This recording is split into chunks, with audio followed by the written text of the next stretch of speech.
And boop, we are live. Okay, awesome. Speak, my friends. Everybody can hear each other. Killer. Drew, you need to mute yourself on Discord. I do. Oh shit, the dramatic music. I gotta get in there. Literally. Let me in. Hello. I put in the chat. Oh, there it is. It pops up. Everybody hop on in. Yes. Welcome, everybody who happens to be watching. And say hello to Palm in the Fist 3.0. Wow, the music is so loud. Hold on. We're down here now. Hello! Yes, hello, everybody. Help! Everybody, they're all down there. Pick us up. They stink, and I had to get them away from me. I want puppies. I want puppies. They crave the up. What is going on? Just be puppies. Uppies! Puppies. Got it. Just trained it, and I just. That's how we pray. But yes, We also sound good. we also Uppies. we sound good on stream. Yes, we do. Can you hear the music? Or can I turn the music up a little bit? Please. Hold up, I can't hear anything. Yeah, you're good. If the music sounds good, let me know. And yeah, I've shat my pants, so yes, the music works. Oh God. Wow, my games are immersive. Crap. It's more realistic if you sit with your shit. The true pirate would. That's gonna be a short. On God. On God. Gab, does the music sound good? I can't hear in the Twitch. You can't hear the music? Let me hear it. It is very low. It's a lower kind of track. It's a little low, but I can. Little low? You can kind of hear it. I'll boost it up just a little. I'll boost it up just a little bit there. Path music. Tense path. Yeah. Also, The names I always bought make more dice, and I got a new condition ring. Fairy Yeah, Fire. killer. Huh. But yes, honestly, not a very kind of like silly entrance to the session because of the fucking stress that we left off on last time. So stressed. Oh yes. So stressed. And also, we will always, but Young Gravy, if you're ever watching, we'll make room for you. Come. You can go where the map is. Young on, Pitbull, Coldplay, you too. Mr. Worldwide. Follow us back on TikTok. either Coldplay or Taylor Swift, but not Dear both. Mr. Worldwide, will you please come on our D&D game with us? You can play a barbarian if you like. Dwayne the Rock Johnson or Dwayne Johnson 8449 or whatever that one random account is. What? Oh yeah. Dear Slime Channel that does all the clickbaity titles, will you come play D&D with us? There was somebody I was thinking about the other day that was like, oh my god, they would be perfect to have on D&D, and they had the same vibe as Pitbull, and I'm completely blanking. So for my next, but the next session, that is someone we tagged. That is someone we tagged. But for the next session, I will have that person. I just need to think on it. So you will have them like tied to your chair, going ready to Kidnapping play. Jack Black, Fozzie. I like what Moss said. I like what Moss said about the slime channels because we could have them on not to play D&D, but just to be in the corner, like with a stream of their desk playing slime. We're gonna And put them TikToks over and there. their Subway surfers. They're just mixing dice into slime. Well, I've offered for Cheyenne to come on and like play a session or two with us, and she was like, "I'm not into that at all. Like, like role playing is like very hard, very anxiety inducing. Understandable. Let's just put her right where the map is and just have it be fucking like Temple Run, and then just." Live giant It's goddamn Subway Surfer is like, am I the asshole? Reddit question Jingle, is jingle, read jingle. aloud. Jingle, jingle, jingle. Yeah.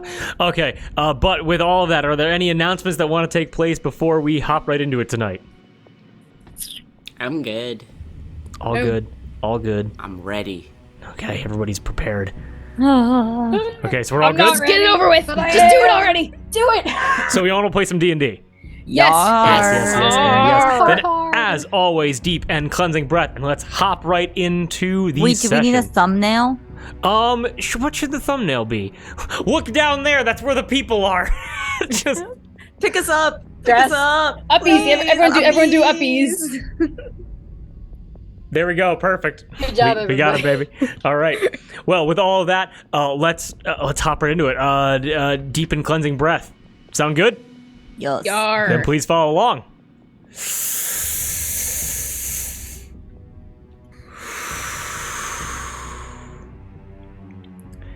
everything after the breath is canon, and we're able to hop right back in.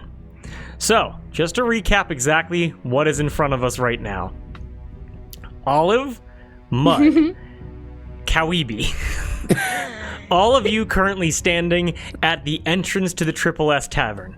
Her, through some successful checks and teleportation, is currently on the second floor of the Triple S Tavern, kind of peering her just like one eye around the corner of a stairwell, looking down to the main bar area of the Triple S. In the main bar area of the Triple S, all in all, 17 hostile hippogriff and hippos combined, one of them being Ophia Weelso, a villain from The Well, which you all would know very well. The one that shot Olive in the back, that tried to capture all of you and sell you to slavers.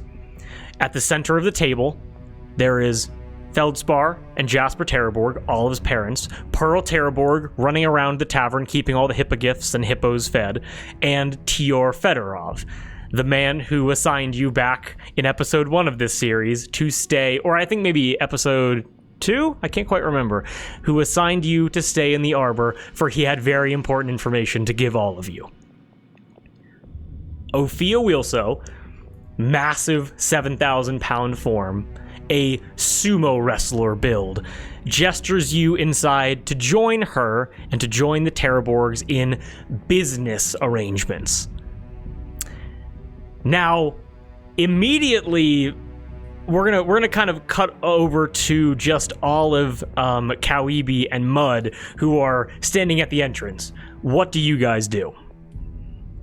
I mentioned this at the end of last session, but basically, like, Olive is not drunk anymore. She is sobered up, as sober as she's ever been, and is doing her best to school her expression, keep her hands steady as she looks up at Ophia and says, "Miss Weelso, what a surprise! I did not expect to see you in the arbor."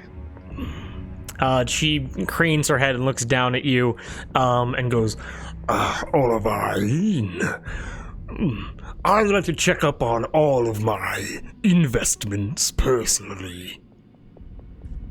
Of course. Well, I hope that the Triple S Tavern has been nothing but hospitable. May I get you anything? Give me a persuasion check. Because I'll be very honest, Ophia is just naturally going to be more suspicious of anything you say than anybody else. Why? Okay. 24. Okay, she got a 14.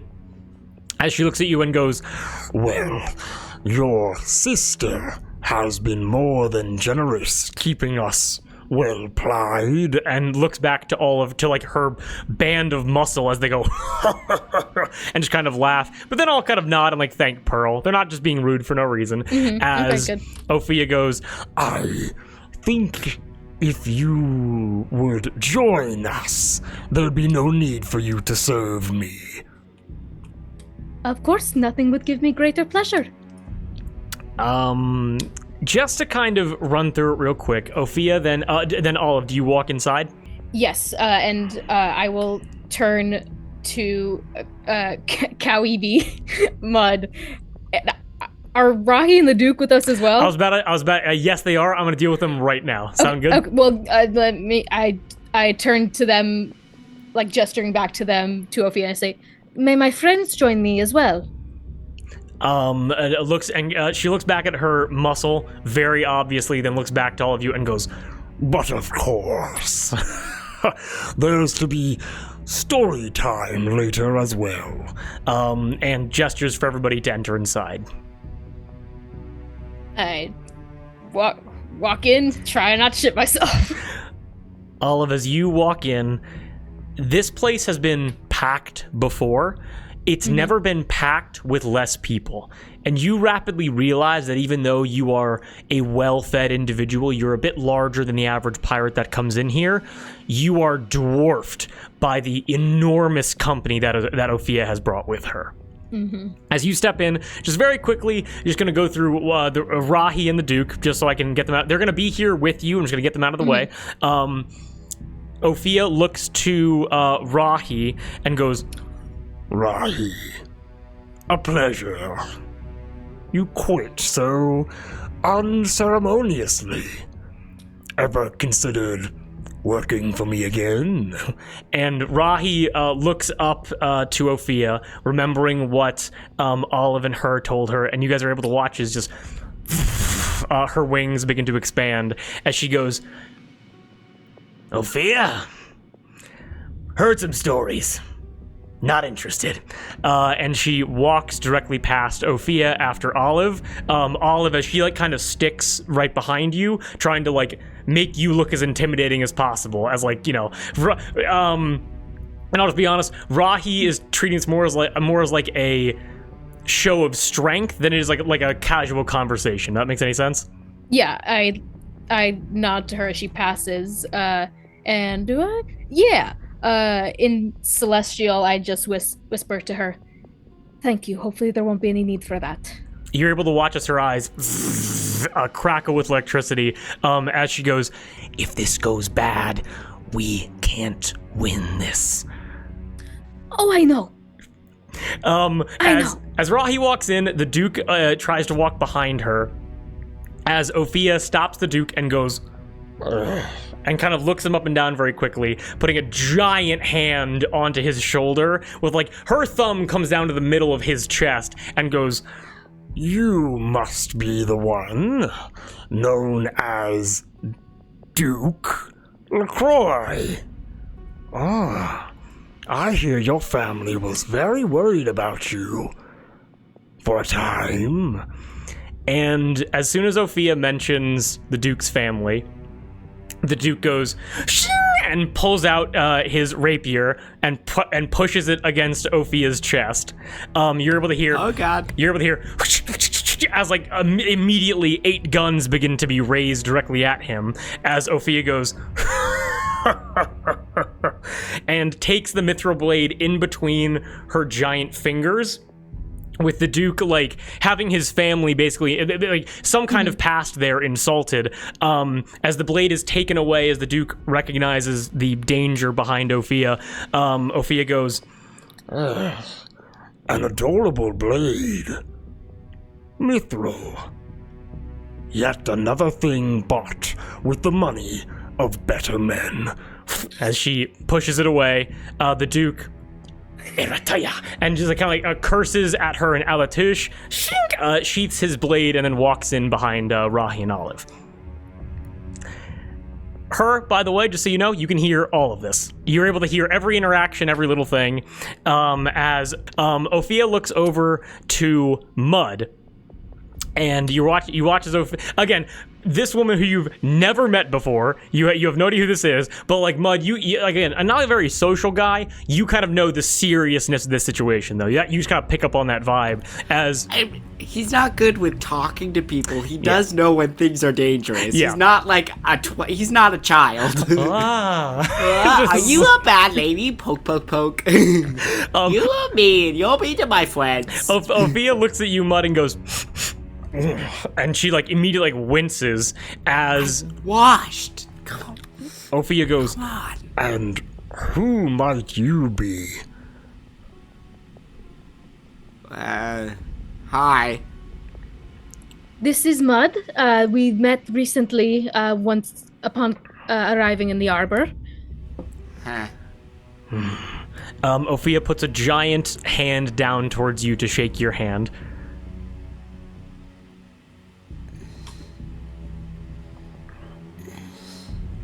And as you two grab each other's hands, give me squeeze it real hard. Give me an opposed athletics check. She's going to do the exact same thing. Okay. Okay. You got to beat a 13. I got a 27. As you, hey yo, you're able to. So you you're able to feel probably for the first time, because you don't know who Ophia is. You know hippos though. You know animals. Oh yeah. And you're able to feel as her thick, leathery skin begins to kind of crinkle inward. It doesn't hurt her, certainly not. Yeah, I'm not trying to give her damage or anything. But this is a sturdy grasp that she's probably never gotten from someone of your stature before. As she goes, I'm 5'6". she looks at you and goes, You remind me Well, you smell like home. A pleasant memory. As she gestures you inside. What the fuck does that mean? Slouches in. If Olive, her... Actually, Mud's gonna wait for Cowrie. Okay. No, and if Olive, her, and Cowrie want to give me a history check to know exactly what Ophia just said and why, you can give me that history check. With advantage? Is she talking about the temple? Not with advantage, no. Just a history check. I think she's talking about the temple. 5. 15. 15. And then her, we'll just assume that you know this just by default. All you had to beat was a 5, Cowrie. As you remember that, like, when you guys were in the basement of the feast temple, you guys remember that it smelled like absolute dog shit because it's a functioning underground farm because all the root systems have to feed into the earth. As Ophia smiles and gestures you, and as you kind of like steady yourself, kind of stay, as Ophia turns her gaze over to Phoebe Goldtooth Squall, as she looks over and goes, Phoebe? I'm with her, so... You are? Yeah. Ophia kind of like cocks her head a little bit and looks at you, Phoebe, and goes, You sober up quite quickly. I won't lie to you, Ophia. I'm putting on a bit of a front right now. I'm still a little bit... Woo! But we're getting there. There's the Phoebe I know. as she extends her hand out to you, not in a way to grasp your hand, but in a way to grasp your forearm. I reach out to do the same thing, and am very much trying to think of a good way to say this. To be ready to go with the flow of whatever she does. As she grasps you by the forearm, she puts a hand on your back and kind of like gets kind of close to you, and you realize that one, she's unable to, your accent, excellent job, Darby, and she's unable to see through your tattoo. You would actually know this as like when Barnum would embrace like pirates that he had like friendship or kinship with, this is how he would do it. And so it seems that Ophia and Phoebe have like some kind of professional relationship that you guys were unaware of. Oh no! I reach in to do the same embrace that I've seen Barnum do. You do you're able to get like a hand up to like her tricep, but you can't wrap it around, as like it's the best you can do, as she goes, Well, it seems we're both women moving up in the world. Aren't we just? Why, yes. But I must say, as she looks past you, looks at Mud, looks around and goes, it's almost like you're half naked. Where's your merry band? Your protection? I'll be totally honest with you, Ophia. I was doing quite well in the drinking competition for the festival, and I'll admit I got myself a little bit turned around when I ran into these folk here and figured I would stick with them for the moment until I could make my way back. I'm sure they are running around like chickens with their heads cut off, but honestly, kind of funny to picture, so I don't mind too much. Chickens with their heads cut off. She looks back, she gets real close to you, and she whispers in your ear and goes, You insult the chickens.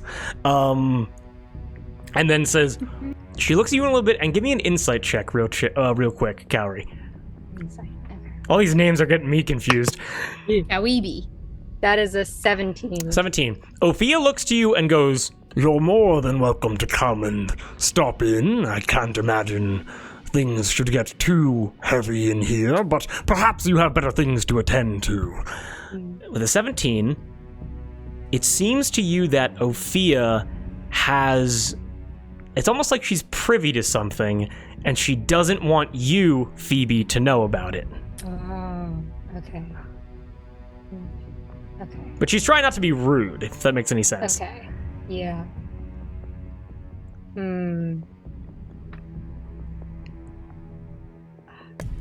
You could be like, the Duke owes me money, so I'm just keeping an eye on him. Sorry. That's true. What a I good appreciate idea. I appreciate the ideas. I'll be honest with you, Ophia. I've grown slightly invested in the exploits of this little crew, not to mention the Duke over there. You can see by his little bracelets, he owes me quite a large sum, and so I'd prefer not to let him out of my sight for too long. He does seem slippery. Good on you for following up personally. As she steps aside and gestures you in, if you wish to enter.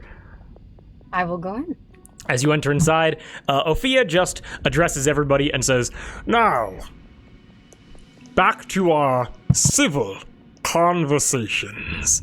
And as she begins to walk into the tavern, you guys are able to take seats. Basically, the central table is where all the action's gonna be, but if you do not want to sit there, you do not have to. Mm-hmm. As she walks up, and you're able to see a wide, thick bark chair, clearly like brought from home or constructed just for her, that can like hold her weight as she and like places herself in this like wide fucking chair at the head of this table. Her. Now you're kind of up in the stairwell a little bit, okay? Yeah. Okay. I don't want you to just be in this session and do nothing. If that's cool with you, it's cool with me. Is there anything that you'd want to do, any spells you'd want to cast as these like conversations take place?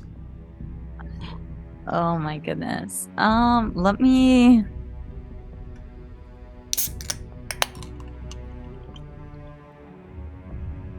At the moment, no. Almost all of my spells are for attacking, so I cast Fireball. I cast Fire Frost. No, I'm just gonna I'm just gonna hang out upstairs for the time being and see what happens. Okay. So you remain upstairs, nothing to your note. As everybody kind of sits at the central table. Now we have we have Rahi and the Duke kind of like, Rahi next to Olive. Everybody's fucking parcel. I'm not gonna go into seating arrangement as Pearl's like running around making sure everything's arranged there. As we come in, can I like catch Pearl by the elbow and just pull him aside for a sec, like make it look like I'm trying to help them?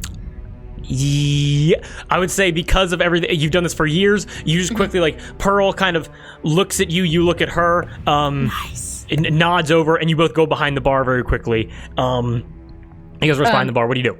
Like, as I'm just, like, refilling glasses and putting away dishes and stuff, in Primordial, I whisper to them, "How long has she been here? Has she harmed anyone? Are you all right?" Pearl Pearl immediately just kind of takes a glass and she throws it on the ground. As you watch as like hippos and hippogriffs go, and they kind of look back as she goes, "I'm so clumsy," and she goes beneath, kind of like begin cleaning it up. Yeah, it's been quite a long day, festival and everything.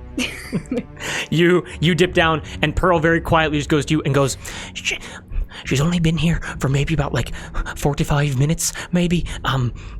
She was asking questions about you and where you and your crew was and things like that. Apparently, Tior told her something that was important, which is why she's here. And she also brought a lot of money with her for, I don't know what's going on.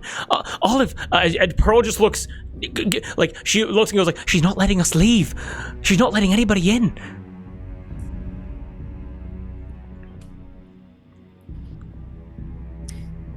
Still in Primordial, do you trust me?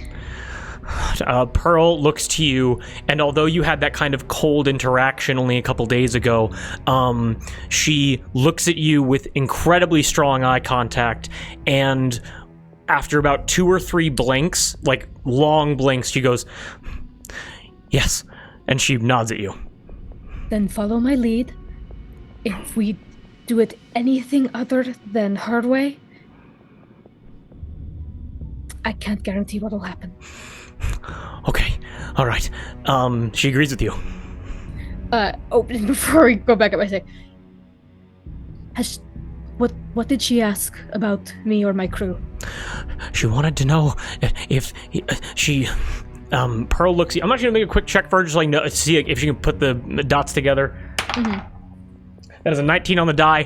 Pearl looks to you and goes, after, like what Cora was saying when you guys left, the well and you fled north, there's only one place you could have gone, and that was here. And I think she might have put the dots together, or maybe someone told her that you were here, and she's asking after you, and she was looking for you and your crew.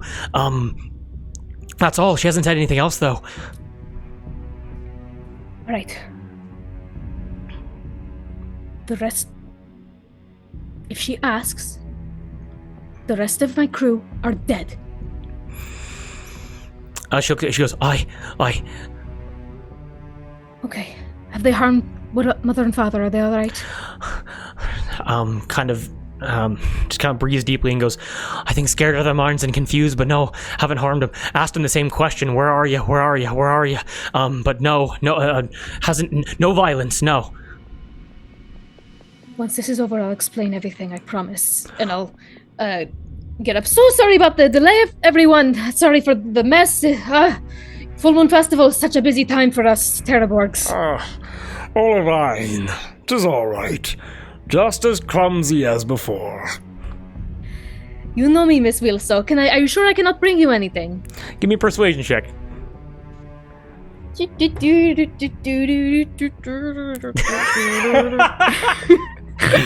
Flip your coin.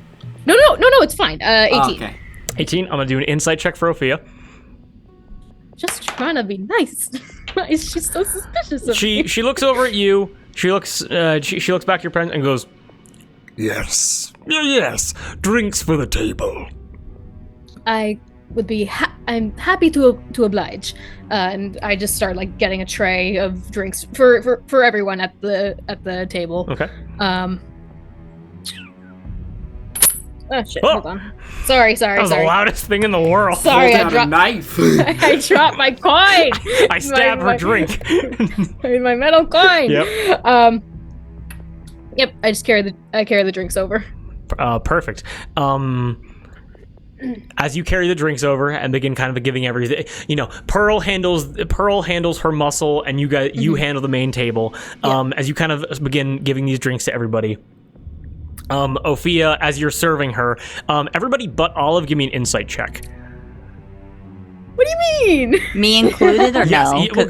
because and her again. You can hear everything. If you want to say anything or do anything, just let me know. Okay. Okay. That's a 17 insight. 17. Insight, 8. 22. 822.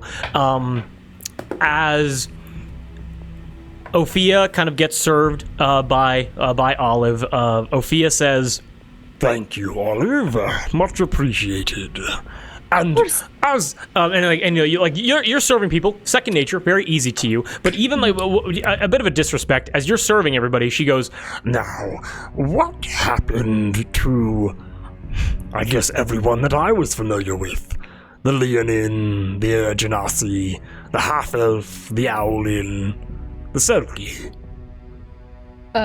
Olive pauses mid-serving. Hands kind of like shake a little bit. She puts the tray down. Well, after we left the well, we were ambushed by slavers.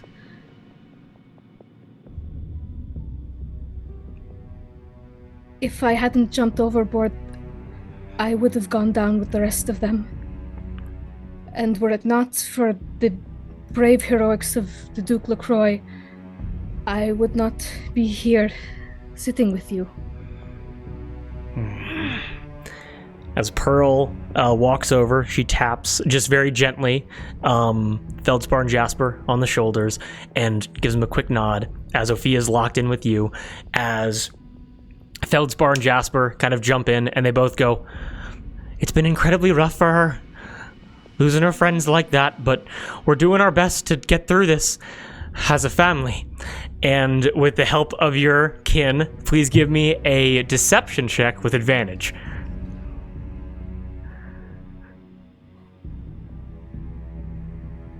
You got this. You got it. What'd you get? I'm gonna flip my coin. Okay. I'll allow it in this case. Yep, that's much better. Okay. That's a dirty 20. Dirty 20. With the same dice that I used to shoot you in the back almost a year ago. Dirty 20. Jesus. This has to be a 16 or higher for her to see through your lie. That's sick, Drew. You're sick. You're sick. Sick. I'm gonna make one more insight check. One more. One more. Tior speaks up, hearing that.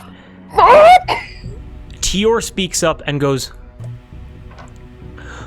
you see, everybody here is able to watch as his eyes kind of widen as he goes, that cannot be possible. No, they all, as Tior fully believes your lie, and Tior only met you guys for like 3 days, and Tior seems destroyed at that news. Ooh. I wish it were not true, Mr. Fedorov, but it is. I wish we were seeing each other under happier circumstances. Tior looks at you and goes,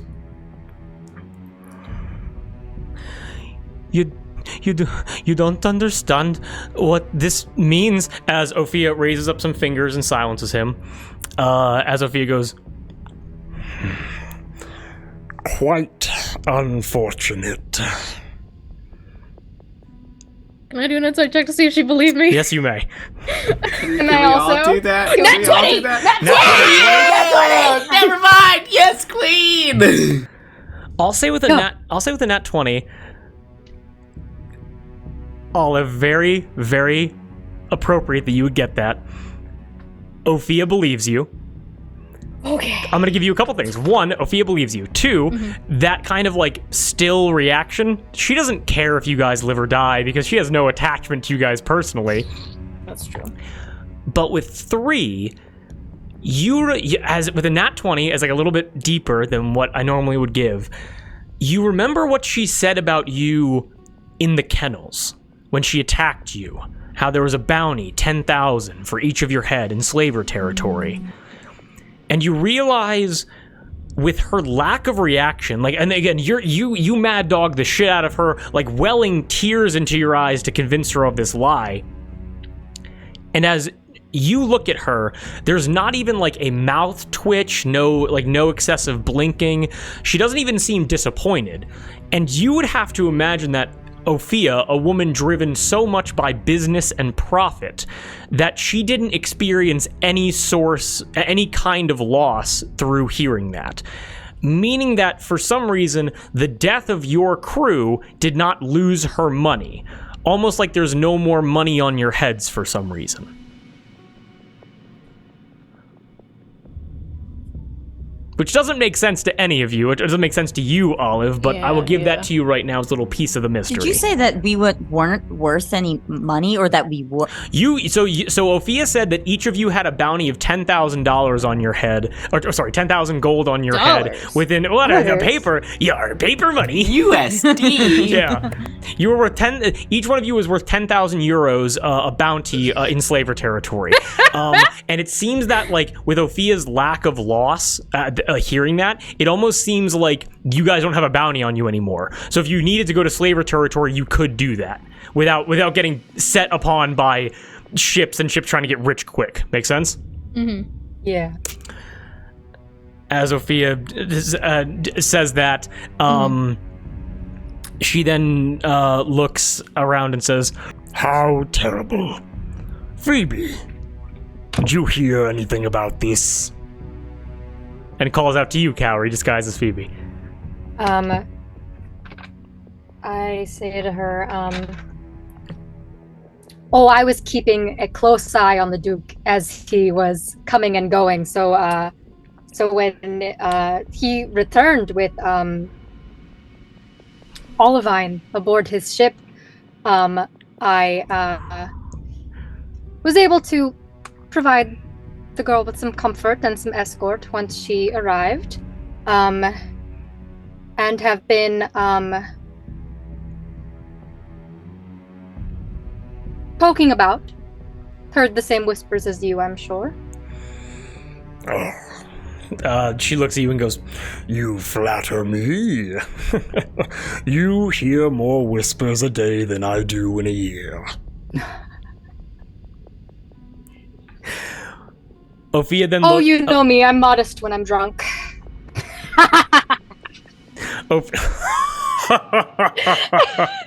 Anyway, as I was saying before Olivine and, well, her new crew arrived. She looks back over to Feldspar and Jasper and goes, Ever since your daughter decided to, what was it again? Begin gallivanting around pretending to be a pirate. Excellent parenting, by the way.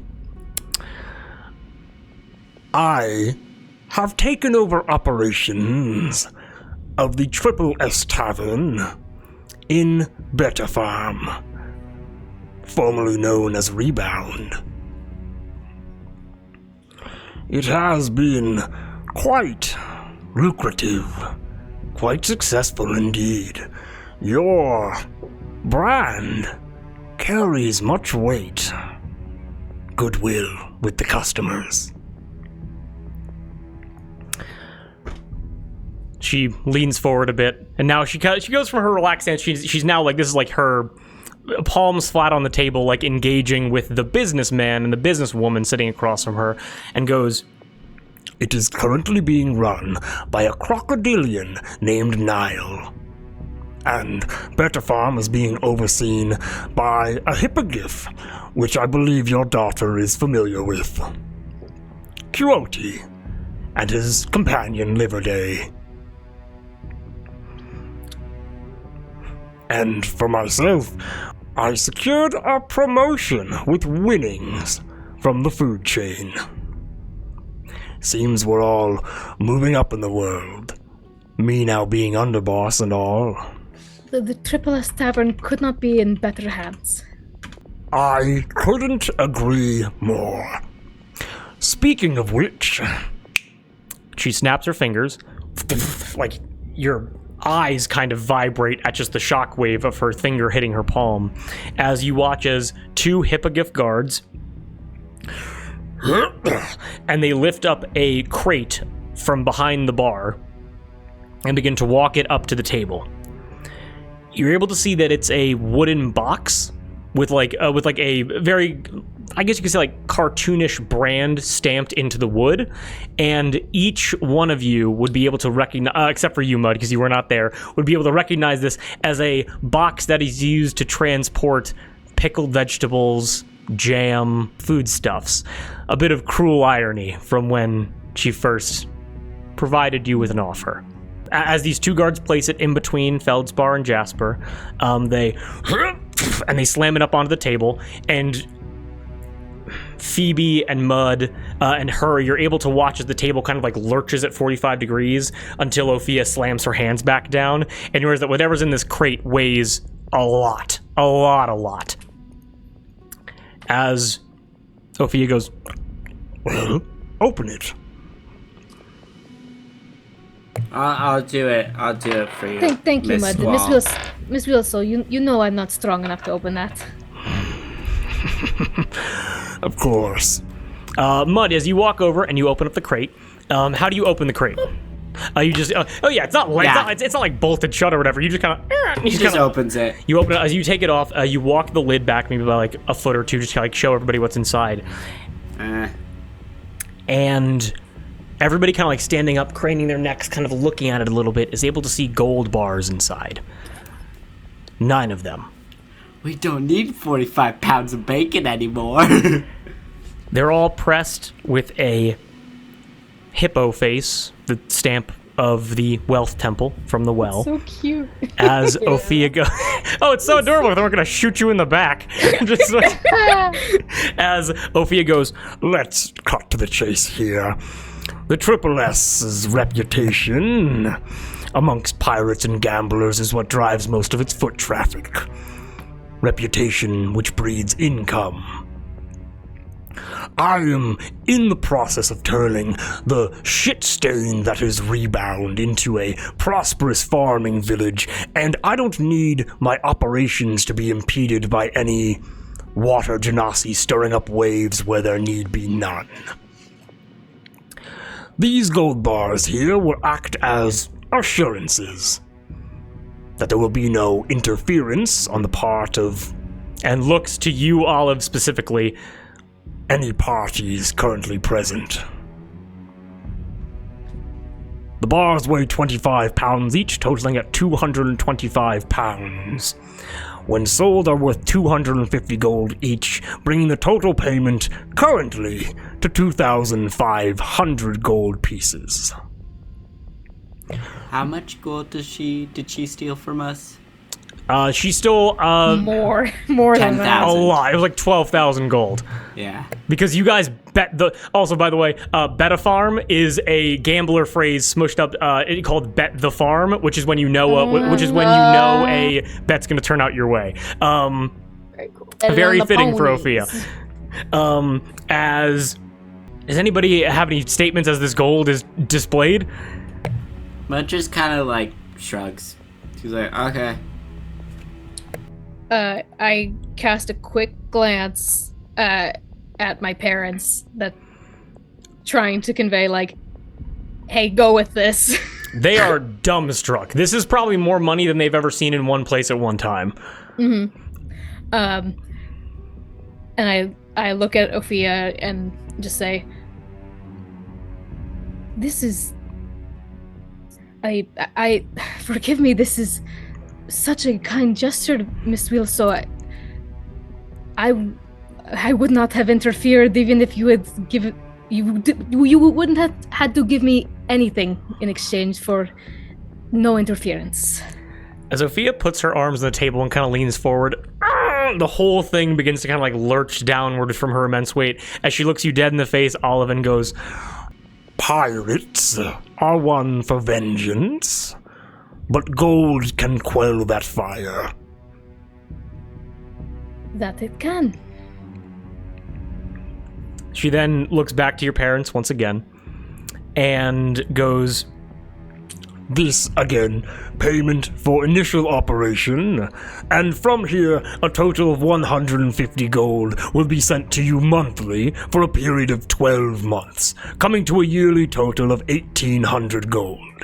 After 1 year, including the initial payment, you'll have been provided with a total of 3,050 gold, at which point payment will cease, and our transaction will be concluded."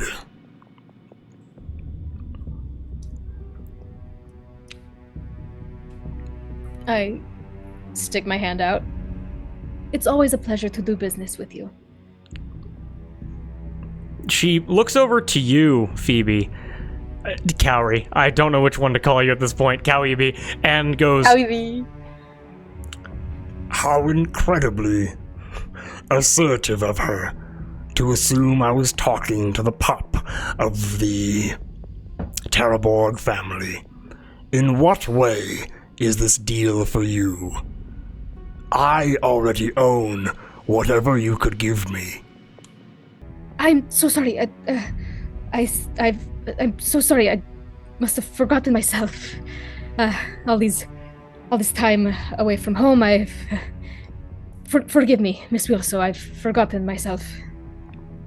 Ophia smiles and like her giant herbivore teeth show as she goes, "Forgiven. But, Mr. and Mrs. Terraborg, do we have an arrangement?" And you watch as your parents go, Miss Weelso, or I don't think we can, this is so much money, we need to talk it over as a family, as Ophia goes, and slams her hand on the table, and goes, "There will be no discussion. You will take the money. I do not revel in violence, but when necessary, it is a chore like any other. There are more tactful ways I could destroy what you have built than by killing everyone in this room. Take the gold." Cowrie, anything to pipe up with? Yeah. Yeah, I want to jump in real quick and just say, forgive me, Miss Weelso. I'm not trying to overstep, nor am I trying to talk the poor Terrorborgs here out of a payday. I simply, perhaps I'm not up to date. I just, can't help but be a little confused. Were they offering you much trouble? Are you buying the brand name for the tavern in Beta Farm? I'm just a little bit confused about what you get out of this deal. What I get... She looks to you and she's like, Phoebe, what the fuck? I had a good thing going. I'm drunk, Ophia, forgive me, indulge me. You often I am are. Slow. Look, Phoebe, I'll be clear. I have no intention of buying your brand or by stealing your family business. But I understand that the world we exist in is a violent one. One with betrayal, with bounties, with contracts and vengeance, and I'm willing to pay my way out of being the target of any misguided crusade. This is not a selfless action. Is Ophia afraid of Olive, or like the concept of the party, or like is there something that's motivating her need for this? Because you only pay off people you're afraid of. Everybody here give me an insight check. Oh, doggy. Advantage? No advantage. I'm flipping my coin. Okay. Barely better. It's only a 12. I got a natural 20. Nat 20. I got a 14. 14. If there's one thing Mud 21. understands profoundly, it's fear. I'm gonna say that you are able to recognize the same thing. But her, as you're laying in wait, you are like a mouse rat. No one even knows that you're a house.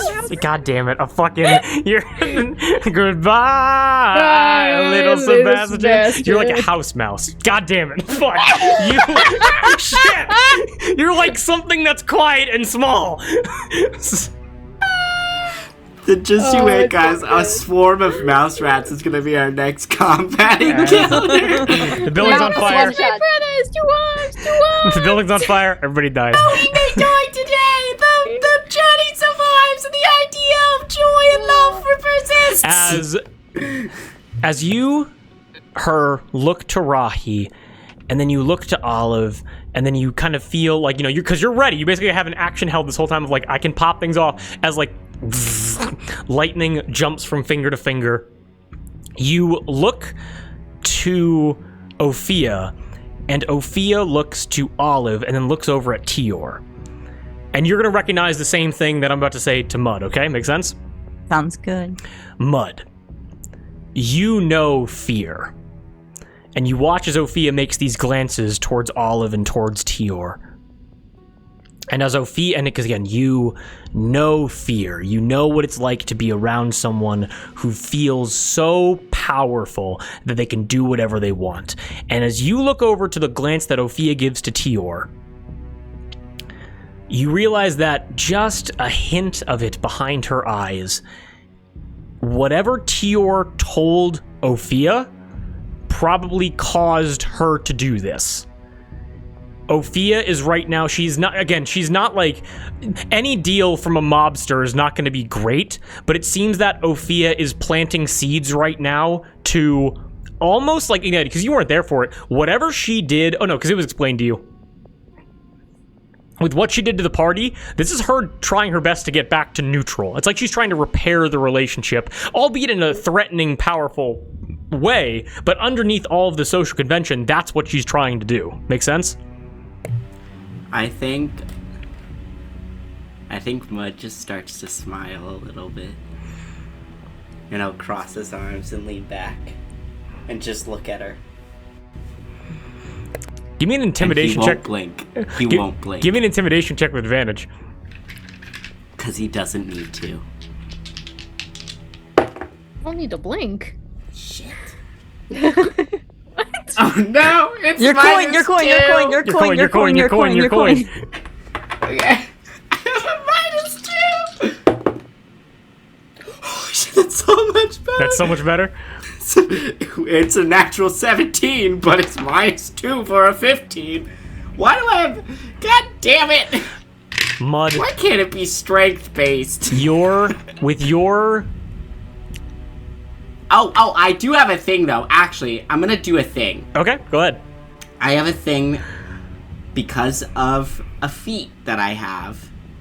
I am going to... Hang on, let me find it. Sorry.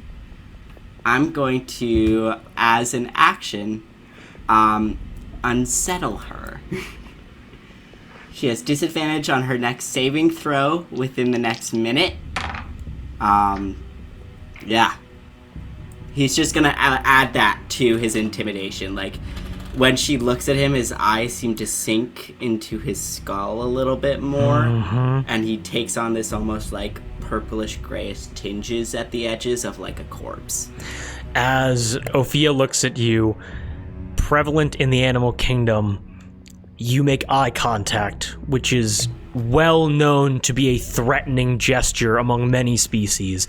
And as Ophia locks eyes with you, 5 seconds, 10 seconds, and Ophia, having, she's an animal species race, she does the one thing that you should never do, and she blinks first. Ophia is unsettled by you, and you get the sense of like Ophia right now is afraid of many. She's afraid. There's a small amount of fear about everybody at this table. She is now unsettled and frightened of you. Yep. And Mud is like sat next to Phoebe, like he's trying to like pose himself off as like a grunt for her. Okay. Because he feels like that would make more sense. Did you say saving throws? Yes. Yes.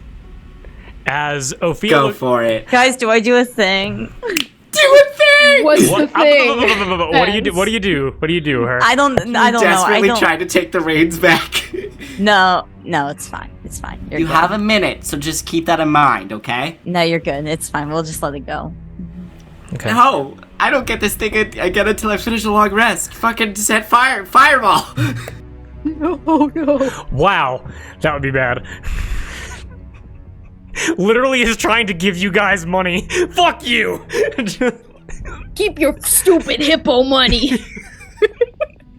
As Feldspar and Jasper, they look back to you, Olive, and they just look for a nod up and down or a shake your head of a no. As Feldspar and Jasper, they look down, give me an insight check with advantage, Olive.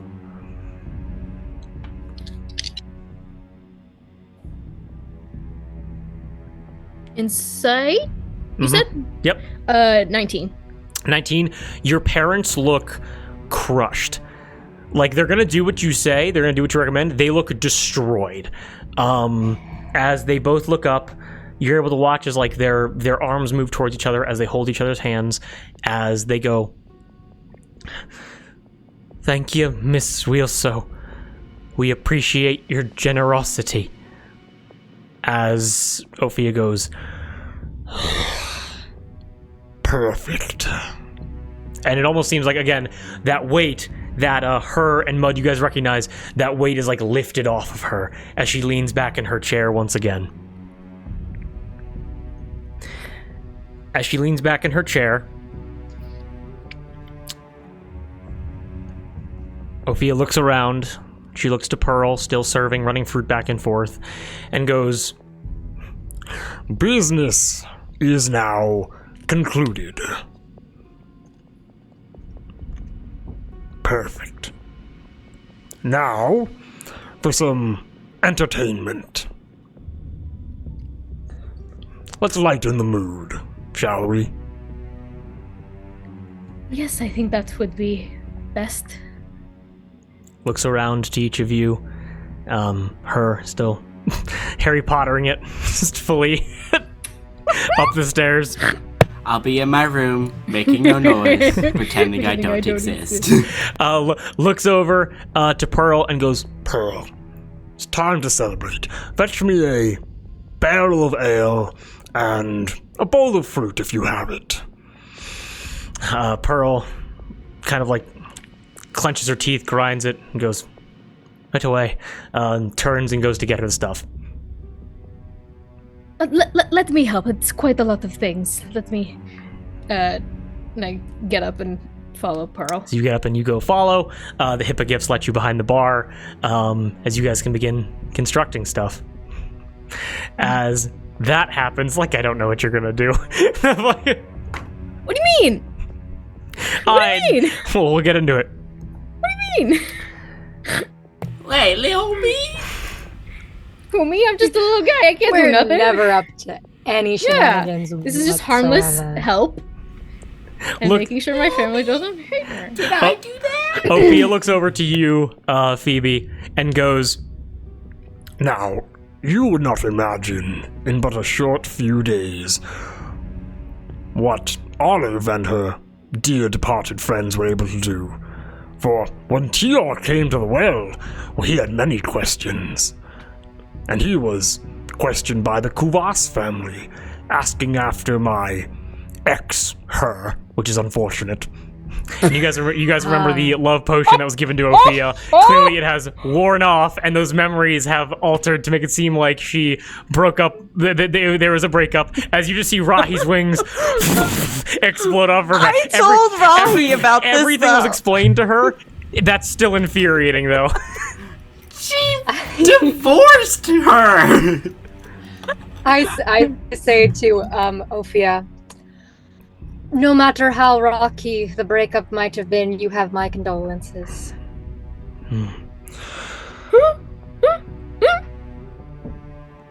She puts a hand on your shoulder and goes, Thank you. Thank you for that. Bestie. But Bestie! Thor thought at her, simply muttered a few things, looking longingly at one of the Atur chips. But finally we got our hands on him, and he asked us many questions. He spoke of betrayal, spoke of violence, some kind of message, responded to. And, well, I was heading north for the Full Moon Festival myself, and I thought, why not bring dear old Tior along and see if we can track down the people that he needs. And as we were on our way here, he refused to tell me much. But the stories which he did share were fascinating. Is anyone in the mood for a story? I always am. Well, you can't have a story without drinks, and I think me and Pearl are like rolling Yes. the barrel. Mhm. Or no, she's stronger than I am. I think she's doing the barrel, and I'm carrying the plate of fruit.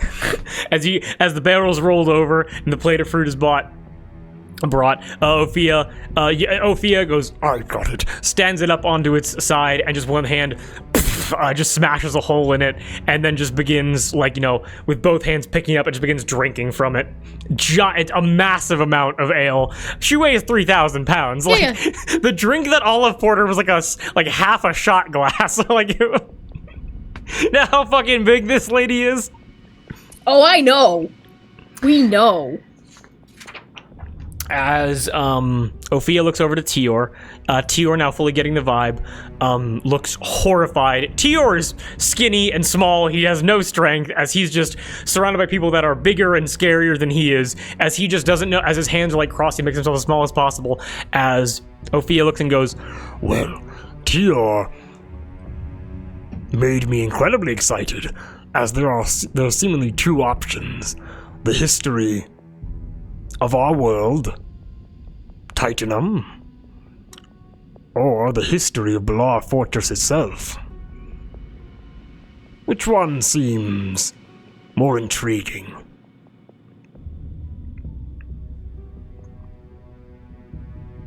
Well, Balar Fortress seems like small potatoes compared to all of Titanum. I would agree. I don't really know what Balar Fortress is anyways, so... Alright, Tior. The history of the world, then. as Tior, you are able to recognize how little Tior wants to do this, as whatever he is about to share with you is going to be incredibly important. As he stands up, he walks to the center. He basically walks to like the nearest center point of the table, and he opens up his notebook, his spell book, and you watch as the Frisian language within begins to glow a light blue, icy light as he removes 2 crystals from a pouch at his side. You're able to see small little like white tape labels across both of them. One of them, you guys can't read the language that it's written, one of them being labeled presumably as Balar, one of them being labeled as Titanum. As he puts the one labeled Balar back into his bag, he takes the golden crystal, removes the tape from it, and puts it into the center of his spellbook. As the baby blue light begins shining up into the crystal, you watch as it begins to refract within, as it then begins to shine outward. And magically so, you are all able to watch as the torches and candles lighting the inside of the Triple S begin to set. And as they set, golden light begins to be cast out of the crystal that begins to take shape above it, casting shadows onto the walls around you. And that's where we're going to take a little bit of a break. No! No. Thank God, I have to Are we piss not- so bad. Are we not getting both tonight? We need both. We're getting both. It's only tonight. 9 o'clock. We do have a hard stop time, but we will see. But I hope everyone having a good time so far. Yeah. Yes, My yes, goodness. yes, and yes. Gab, I can give you a little bit of, like, if you want to properly engage, I can give that to you. I don't want you just sitting there. Do you want me to go crazy for you? No, it's fine. Oh, that doesn't don't sound like- like you're sure. No, I don't want to, like, we already told Ophia, that we're like, I'm dead, so I'm going to go with it, I'm not Okay. going to ruin anything. I have something for you. We'll hop into it right after the break. Sound good? Okay. All right. It doesn't matter. Be back, everybody. Woo!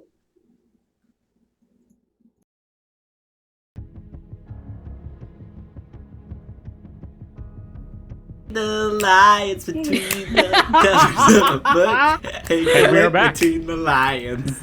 Okay, we are now Song still back. slaps. Oi. Perfection. All right. Good break. Everybody is fed and watered and has gone to the bathroom. We're all ready to jump back in? Yes. Yes, yes. yes, yes, and yes. Perfect. Her. I've got my pen and notebook ready. Perfect. Her. As the lights begin to dim downstairs, give me a perception check with advantage. Fuck. Oh, man. I'm gonna get stabbed in the dark. God damn it. That's 20, baby. Let's And that's Whoa. So once again, to re-explain the architecture to you, that's amazing, beautiful dice as well. Remember, you came in through a door, and you saw down one hallway, there was the stairway leading down to the main bar.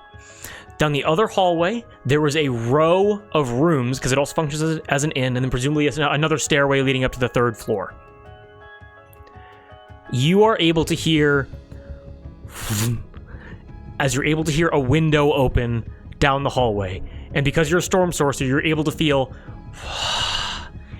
wind from outside blow across, blow across your back and your face, as you realize that someone just opened a window down a hallway away from you. Probably.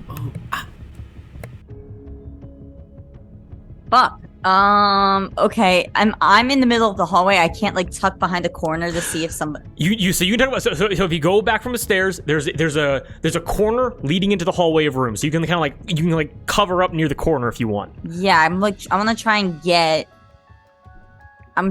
and hide from whoever this person is that might be coming in. Perfect. As you move to the corner, you move to that corner looking down the hallway.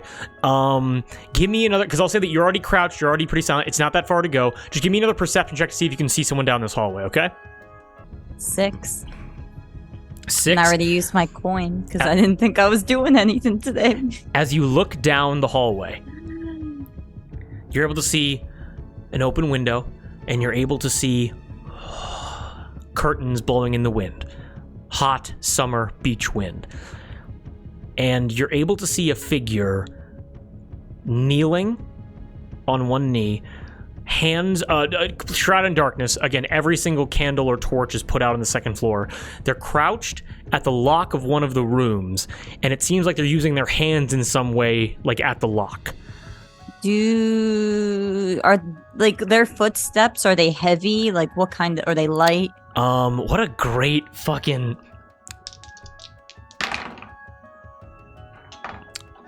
You are able to recognize that as the well, I'll say this, two things. One, as you look at this figure, it's not the shape of a hippogriff. Okay. It is too quiet. And you also realize that this figure is like slimmer and a little bit smaller. Like it's a humanoid shape, maybe not a human. It's like, you know, two arms, two legs, that kind of thing. And they're crouched down at a door basically. And you're able to hear just kind of like little like mutterings to themselves.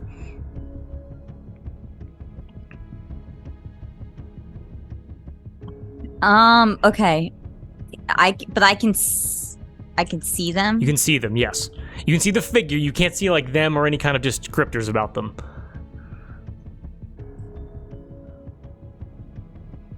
Fuck it. All right, I'm gonna, as a bonus action, I'm gonna Misty Step beside them, and then as my action, I'm gonna try to grapple them and like hold their mouth. Give me, okay. As you explode into storm clouds, reappear, you get up right beside them. Give me an athletics check with advantage. I'm gonna make mine with disadvantage. Okay. Okay. She. What'd you get? All you gotta do is beat a 10. Strength? Yep. 13. 13. As you come up right next to them, you grab them by the shoulder and almost like silently, you place the back of your hand, you place your hand around the back of their neck, you place your other hand across their mouth, and basically like press them up against the wall as you stand them up. Make sense? Okay. As you do that, a hood is currently up over their head and over their eyes, and they have a cloak, and their stomach and like their chest like a little bit more puffed out than usual. Like it's like a weird like almost like a weird like genetic mutation kind of thing. Like it's like a big like unnatural kind of like blob. As you press this figure up against the wall, what do you do? I just like quietly whisper, shh, and then like I want to like slightly like move into the room that we're like in. As you give me a flat luck check, get a 10 or higher. 13. 13.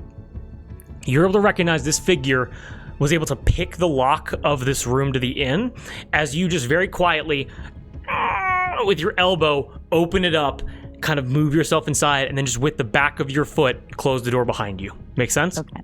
Yeah.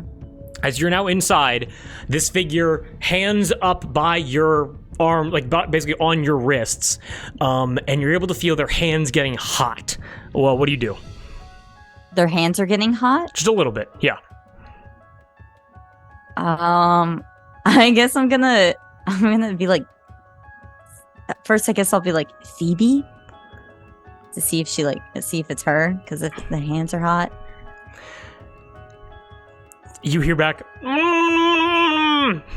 Shh, okay, I'm just gonna be like, because like, you need to stay quiet right now. You cannot move, you cannot get in there. You have to stay right here. Give me another athletics check really quickly. Yep.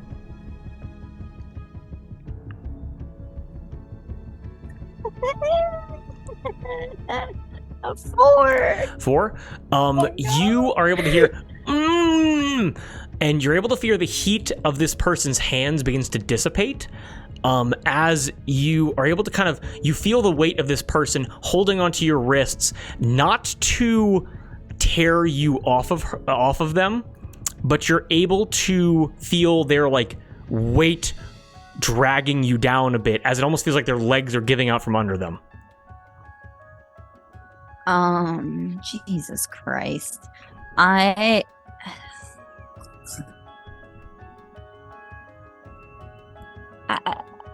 Can I do like another perception or insight check to see if this is Phoebe? Like, I You don't can just know. pull the hood down if you want. Yeah, I'm gonna pull the hood down. As you pull the hood down, this figure falls to the ground, and as you pull the hood down, you see a couple things in succession. The first thing that you notice is you watch as this like weird kind of like bulbous section of their chest and torso begins to like move as they hit the ground, and it shifts, and you watch as it kind of like expands and contracts a little bit, and you're able to hear as you pull the hood down. You're able to see basically pale white skin from some kind of blood loss, the face of Delilah, the tiefling ranger that fought against you. God damn it. I'm gonna take the fucking chicken and I'm gonna hold it by its throat so it doesn't croak anymore. Or it doesn't You grab it, you start choking the chicken, literally. I turn to this person like, you need to go right now. Out the window. My name, I need you to... as you pull the chicken out of the tarp, out of like this cloak being hidden, as it exposes her legs and her torso, you're able to see a very serious stab wound into the side of her ribs. Okay, I'm just gonna say, shh. Okay, stay here, and I'm gonna like lay them down nicely. Can I do like a medicine check? Yes, you may. Give me a quick medicine check.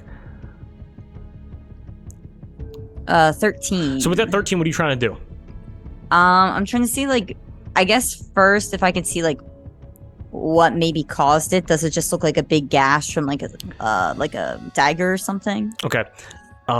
With a 13, as you look to the wound that is like, it's like, you kind of peel back the destroyed like leather armor, and as you look into it, you're able to see it's not a stab, it's a cut. It's like a slash in her ribs. And as you look closer towards it, it's a clean cut. It's a clean cut from a well-tempered sword. But with a 13, you really can't decipher anything else besides that. Okay, I'm gonna... I turn to her and I go, shake your head, yes or no. Did anybody see you come up here? She looks to you as the chicken is still being clasped, as she looks at you and goes, and shakes her head no. Okay. You're gonna stay right here. And then I'm gonna try and like, I don't know, take some of her like clothing or whatever to try and like stop the bleeding. Okay, excellent. If that's possible. You want to take her clothing? Do you want to take like a cloak? You want to take like a like bed I sheet? take like, yeah, I guess like I'll like rip part of the cloak and like put it on the wound. As you tear the cloak off, you ball it up and you press it into the wound as she goes. As she covers her own mouth to try to avoid screaming. Give me a medicine check with advantage. That's a lot better. 18. It's gonna sound brutal. Okay. With the tips of your fingers, you're able to push the cloth into her wound, pack it properly. It's not proper gauze.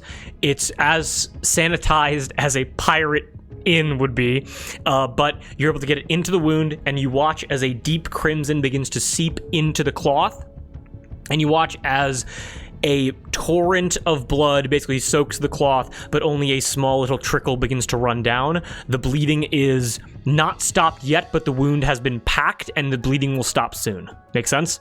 Yep, sounds good. I'm gonna say, you stay here, you don't move, you don't make a sound. And then I'm gonna like... I'll be in my room. I'm gonna tiptoe noise. just to the edge of the hallway just to listen now. I guess I won't be able to see, but just like listen into the conversation. You want to listen to the conversation? Give me one more perception check with advantage.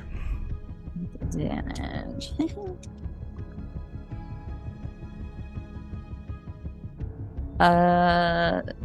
17. 17. Out of the open window. Now, this would not cause concern to anybody inside of the tavern. Outside of the window that Delilah snuck through, you're able to hear... And you're able to hear shouting in a language that you don't understand. It is a language that you've only heard two people speak. You've only heard Delilah speak this language, and you've only ever heard the Duke LaCroix speak this language, as somewhere in the overlapping alleyways of Livenleen, you hear angry Alatush voices yelling. But what connection and for why, you have no idea. Okay. Would I need to shut the window? Or is it fine being open? A light breeze blowing in. What do you want to do? Can I just do an insight check or something to see if it would affect the people downstairs? I'll to be honest, it's a window that smoothly opens. I think you'd be fine if you closed it. All right, yeah. Then I'm just gonna quietly walk over to the window and close it. As you're up to the window, perception check with advantage for me. Cool.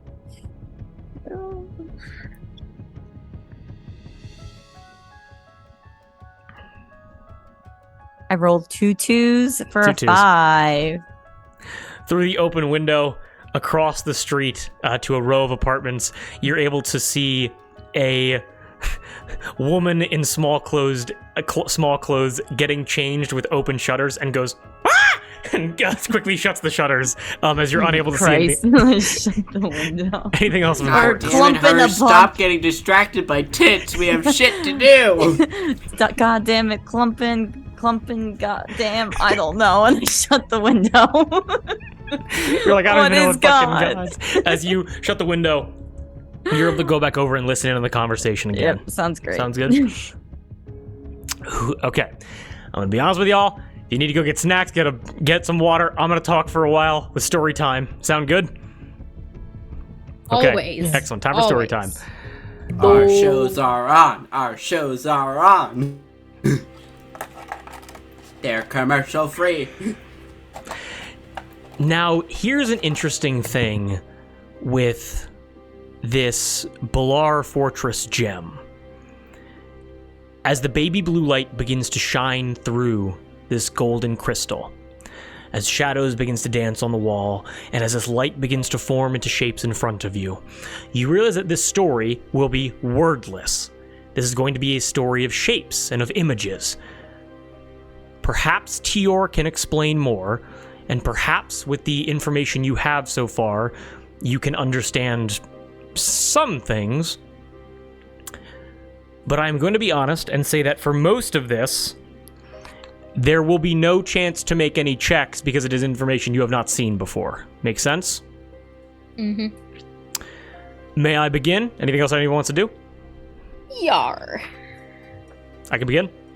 Yeah. Perfect. Wait, Yes. then I'm gonna it doesn't matter, just so that I can see these shapes and images, I walk up a little bit in the hallway. Yeah, Not that it really matters. Yeah, makes sense, yeah. Just so I can see, because we're not. You're like, there's no everyone's kind talking. of quiet down there. What's going Why is on? there no Some kind of fucking talking? Where the dollars at, bitch? Just like- Previews have stopped. It's time to watch the movie.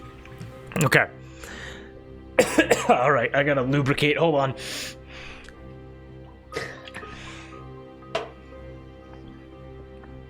Shapes and colors. In the shadows and the yellow light above the crystal, you see a golden orb, roughly the size of a barrel. And on this golden orb, you watch as shadows begin walking across it. The history of Titanum. Maybe only 9 or 10, and they move slowly. They move peacefully. Some of the shadows are larger than others, but as they interact, they seem to have some kind of kinship with one another. As you look at this golden orb, you realize that its surface is shifting, lapping up and down these shadows' legs, almost like a liquid gold. One of these shadows raises its hand, and this liquid gold raises along with it. It lowers its hand, and the gold lowers. But then suddenly, away from this image presented to you, another orb appears. This orb smaller, only the size of maybe a cannonball. But this orb is different, not only in size, because as a minute passes, a shadow slowly passes over this smaller orb on its right side until it disappears completely. But then it slowly reappears out of the shadow from the left side. As the shadow passes over this orb, disappearing and reappearing, disappearing and reappearing, it's like a golden eye, slowly blinking, silently observing these shadows on this golden sphere. The shadow controlling this liquid gold looks up to the great eye, and as its hands raise away from the liquid, the waves of gold continue to rise and fall outside of the shadow's command. You watch as the shadow looks at these waves moving without instruction, and you watch as the shadow lashes out in fury. You watch as a shadowed arm raises towards this golden eye. But before the shadow's hand can reach the eye, the clawed fingers of its hand disappear. Simply as if its hand was cut off at the wrist. It pulls hard trying to break free, but this invisible force has trapped it. And so with its other hand, it plunges it into this space, and its other hand disappears as well. With all of its might, it pulls until you're able to see blinding golden light pour from a small sliver in space, as if this shadow is tearing through reality itself. You watch as these other shadows on the orb rush over to this figure in pain, and with their combined strength, the shadows joining together with one final pull, and the Triple S Tavern is filled with the blinding light of the sun. You all cover your eyes and have to turn away for risk of being blinded. As it begins... Oh my god, Siri, you're not in this story. You're not in this episode. Ugh, get out of here. As this magical golden light begins to shine through this rift. It's about 8 feet tall, about 2 feet wide, dwarfing this golden sphere, the great eye, and the shadows themselves. This light casts dancing shadows onto the walls of the tavern. Dancing in these shadows, spears and swords and shields and instruments and chariots and storm clouds and leaves and angels and demons. Accompanying these shadows on the wall, small beings, like stars, begin to pour out of this rift. Thousands and thousands of them, as they begin to swarm around these shadows on the golden orb. This clear in everyone's mind eye so far? Need to clarify anything? Okay, as long as it's not being too confusing. You watch as these shadows begin to battle these stars, with each strike and swipe scattering battalions as they shimmer and fade away. In this great battle, some of the shadows fade into nothing, as if the focus of this image begins to narrow.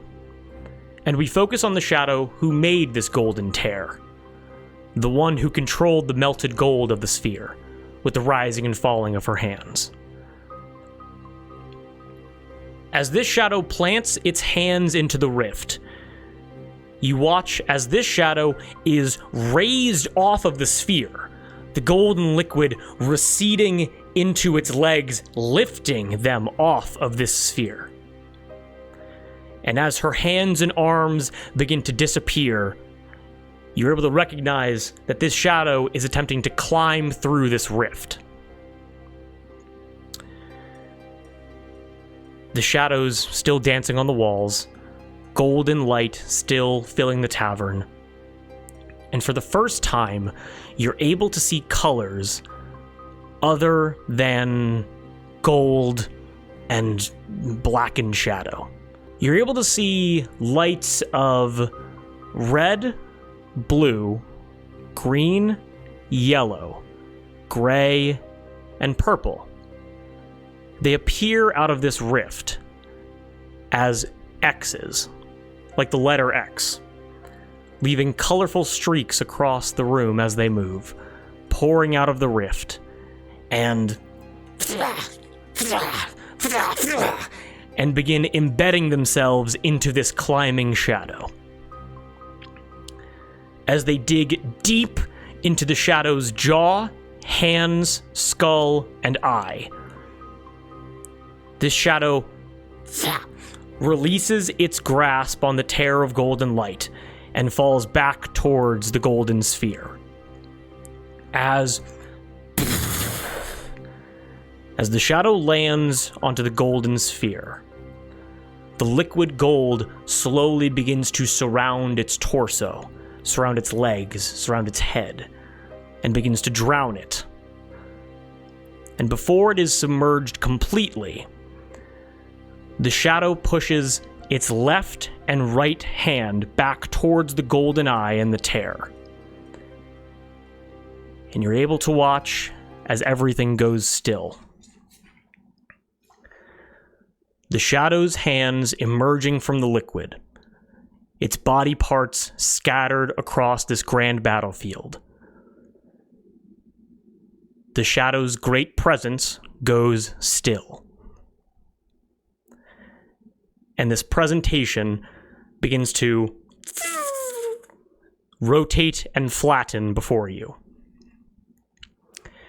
As you look upon this decimated battlefield, you're able to notice colorful X's across it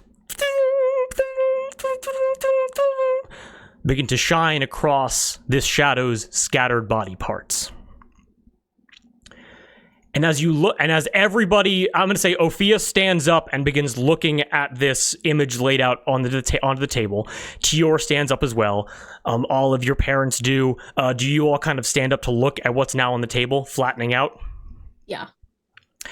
As you all stand up to look at this flattened image, something incredibly confusing strikes you. As you've all seen this image before. Not the X's, but the battlefield. Because anytime you've charted a course or checked where you were, you've seen this battlefield. Because before you, the multicolored X's now included, you're able to see this.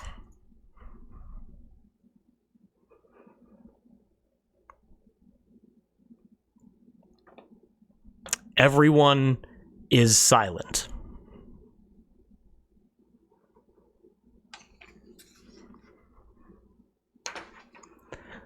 Ophia's jaw drops. Tior looks to you, Olive, not looking at anybody else. And everyone simply stands there, dumbstruck.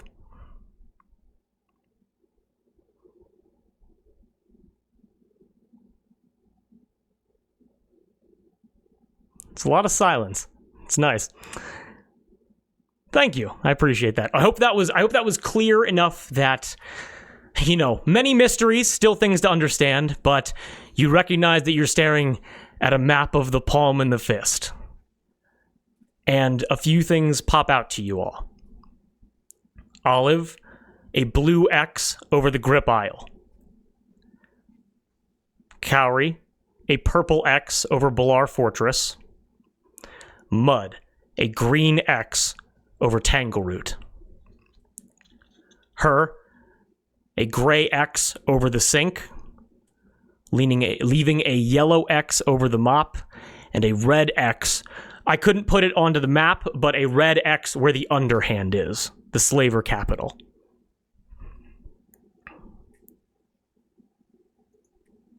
And the image begins to fade. The information stored inside being spent, the magical energy dissipating.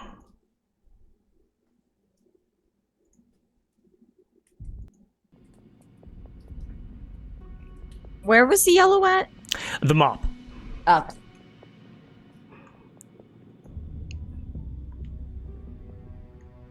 Ophia breathes very deeply as you realize that she, studying this map of the palm and the fist, the X's laid out, has committed it to memory. She stands up. She looks to you, Kawibi, and goes, Well, I simply must be going. looks back to the Terrorborgs and goes, Thank you for accepting my generous offer. Tior, a kind traveling companion you were. And Olivine. Well, it's always a pleasure. Enjoy the full moon festival, Miss Weelso. You as well. You as well. She raises up. She just fully leaves her chair. She snaps her fingers, and you watch as her muscle and the hippos all begin to trot around her as she ducks and exits the Triple S Tavern. As she exits back into the arbor. As soon as the last hippo... Actually, let me see if this works. Hold on. As the last hippo... as the last hippo leaves with a satisfying grunt, everybody breathes heavy, clasps their chests, and just begins to hold one another. As you realize that all of the hippo gifts have left. I quietly run down the stairs, and I just I'm like, shh, don't freak out. There's somebody bleeding upstairs from when we fought Rahi at the divorce court. The one lady with the arrows. She's got a big gash. She's upstairs. I think she speaks I just look at the Duke. I'm like, Duke, she speaks your language. Delilah! The Duke and the Rahi just look confused. They have no idea what just happened. As the Duke runs up the stairs to go and tend to his Alatouche friend. As that happens, you're all left amongst each other. Also, I want to, listening very closely, Ophia and all of her backup are very clearly gone and out of earshot, right? As you run up to you're able to kind of look through the door. They are all trotting off. You watch as the crowd's able to part for them in the packed city streets as they fully exit the tavern. They're on a mission to go somewhere. Yes. I want to run up to Tior, put my hands on his shoulders, drop my disguise, and say, I am so sorry, it was the only thing we could think of, and wrap him into a big hug. Gauri Shadrach, and he immediately gets so happy, and big bony hug, just truly just bones in a skin suit, as he wraps you up, as he goes.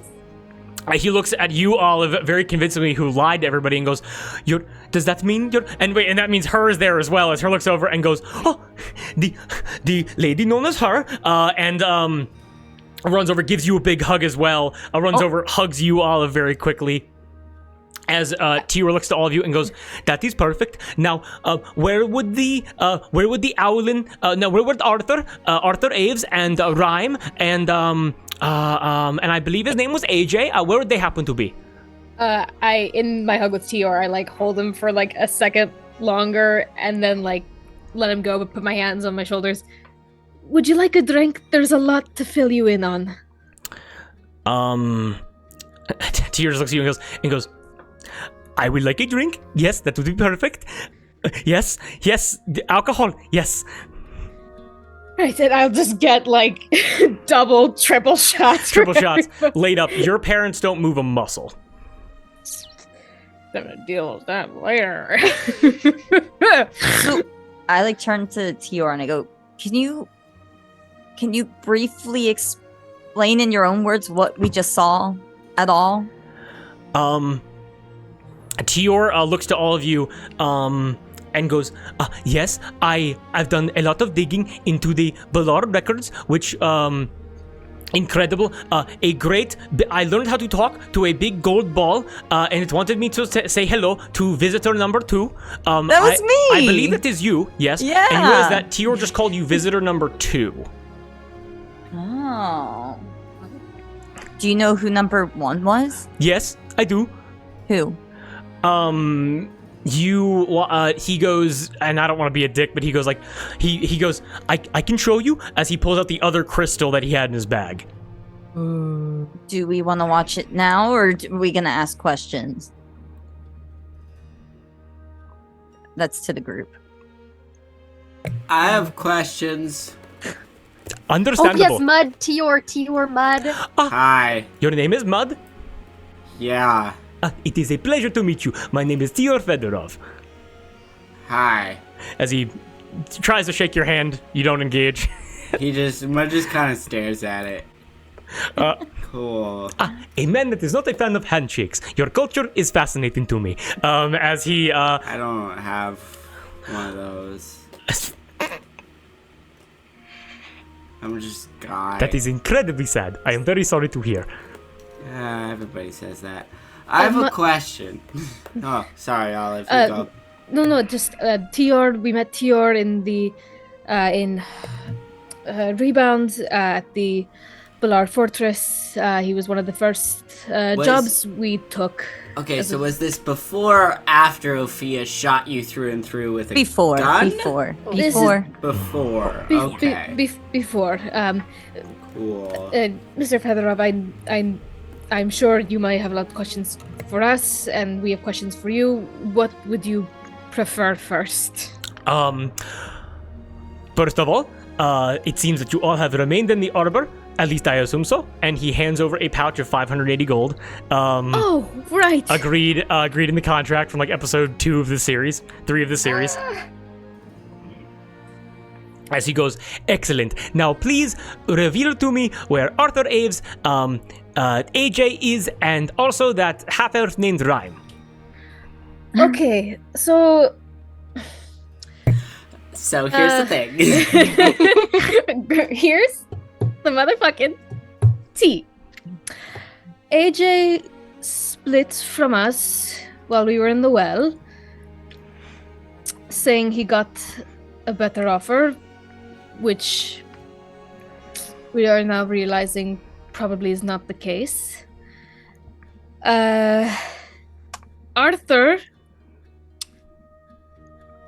flew through a portal.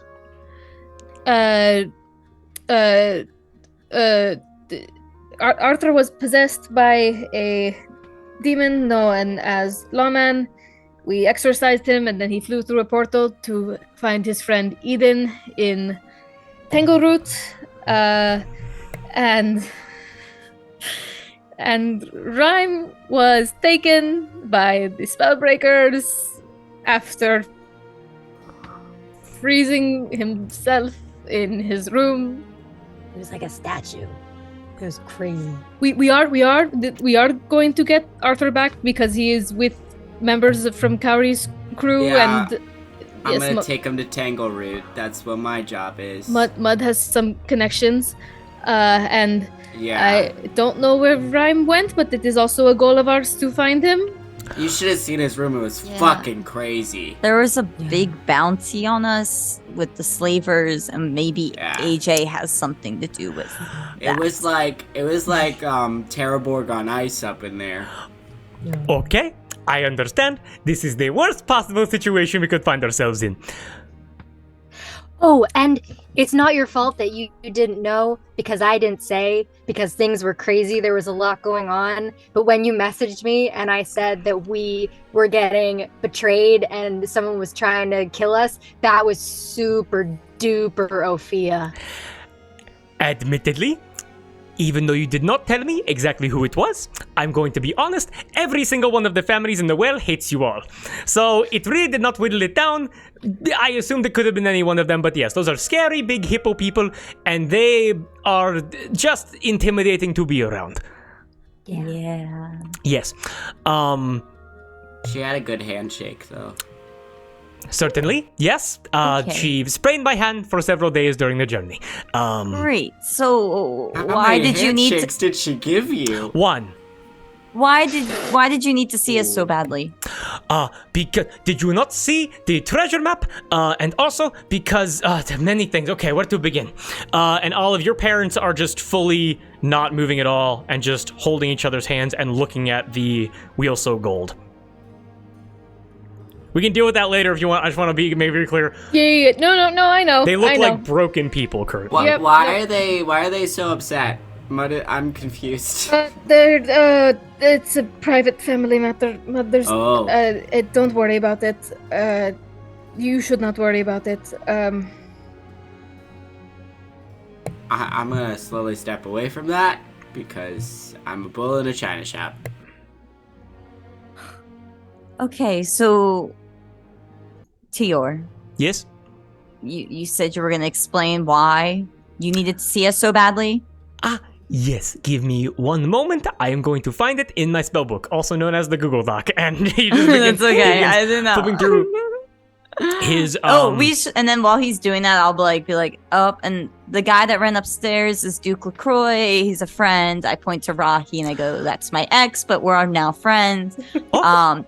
We also made friends with Leonin, Yorda, who had to deal with some family matters. You met Mud. Am I missing anybody? No, that all sounds about right. It's been a while. Yeah. So yeah, what were the X's on the map? I shall explain that to you right now. So as he begins kind of flipping through his interpreted events of what that story means, kind of towards the end, as he goes, to be very short about it, it seems that a very long time ago, there were titans of certain elements and of certain proclivities, and there was some kind of war between the titans and the gods, and, well, what happened was the gods had to sacrifice themselves to make sure the titans did not enter their realms and commit untold destruction onto eternity. As he looks into his spellbook, any questions from that statement right there? Okay, so was that was the eye the god? The gods? No, so I believe that actually ties back to ancient Palm history.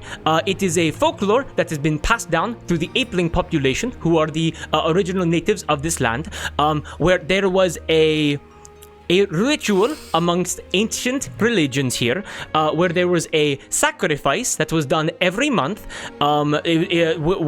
to appease a grand sea titan to they referred to her as a she, to keep her within the ground to prevent her hand from reaching out and grasping into the great eye, which is the moon. And I believe that this festival, once the pirates made this their capital, transformed into the Full Moon Festival. Oh.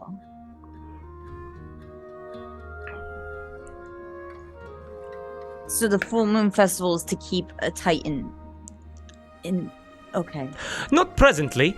I do not believe that certain religious practices and the sacrifices have been done in several hundred, if not upwards of 1,000 years since the pirates settled here, as I believe apeling culture has largely been lost, given the massive influx of Goddamn pirate immigrants. But overall, the history of the Arbor has been lost to time. I believe the only people that would be able to explain would be Captain Egon Toritz, Telantis, or Yasa Six Spires, as they are ageless beings functionally, who I believe were here at the founding.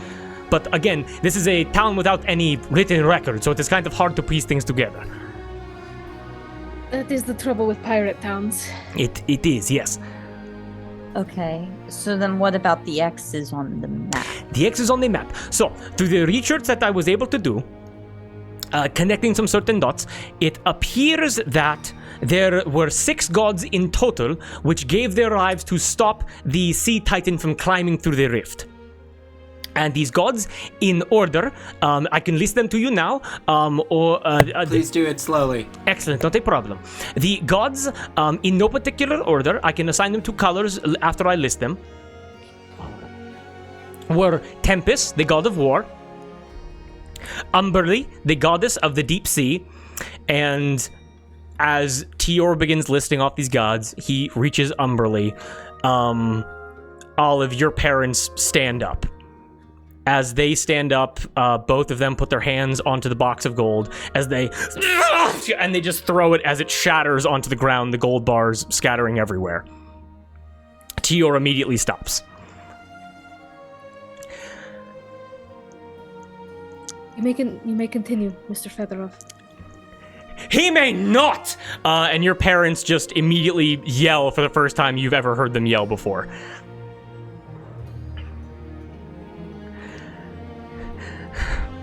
Excuse me, Mr. Fedorov. I'm terribly sorry. You don't speak that name in a Terraborg house! As all of you walk up to your parents. Yeah, I would like to usher them into a corner with Pearl too. Because I'm assuming she's here too. What has gotten into you? As they basically put fingers up to you as they look to you and they go, you have no right to be asking what's gotten into us. We've been living life the way that we have been living it for the last 30 years. And suddenly, in the last few months, this is a private room, but it's shouting through thin wooden walls. This is very audible to everybody. It's like kitchen nightmares. yeah, basically. As your parents go, we've been living life the same way for 30 years. And then suddenly, and I'm going to be very honest with you, Kate, they're going to direct some of this at you. They go, you made a deal with Ophia Weelso. You go to the well, you get Coral in trouble, she shoots you in the back. And then she comes here with money and with muscled men, and we think we're going to die and never see our family again. Never see Aragonite or Calcite or Coral, who's just down the fucking block.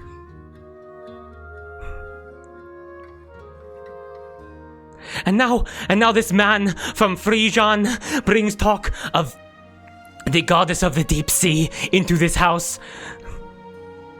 With what she brought upon our people, what are you involved in, Olive?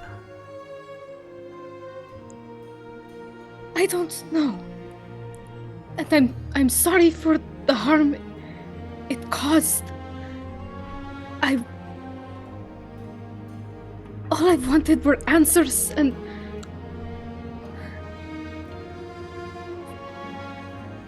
I'm sorry I never meant for it to do any harm. I've just wanted to live my life. Your parents, fuming, look to each other, and they look back to you, and Feldspar takes a step back, and Jasper steps forward. And she gets in close to you, still angered out of her mind, and says to you, well, as you're living your life, and as you're negating every opportunity this family has given you, try not to destroy your family along the way. What opportunities have you given me? Jasper... I told you, I don't want to run a tavern. Is it not... Yes, I made a deal with Miss Weelso because I thought this was the right thing, but also because I don't want it. I've never wanted it. All my life, I've wanted to be like you. And you won't let me have it.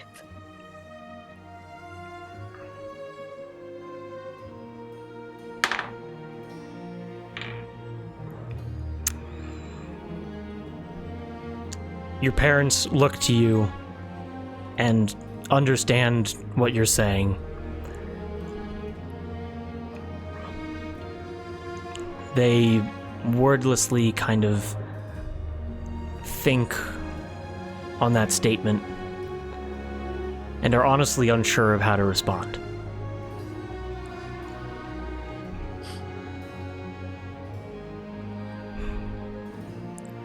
You've always wanted to be like us. All you have done in the last few months is seek adventure and violence.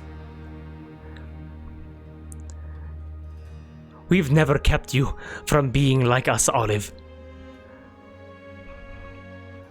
You have kept yourself from that.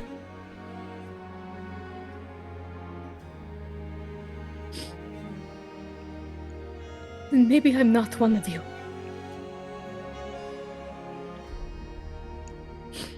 I think you've known that for a while. I know you're afraid of me.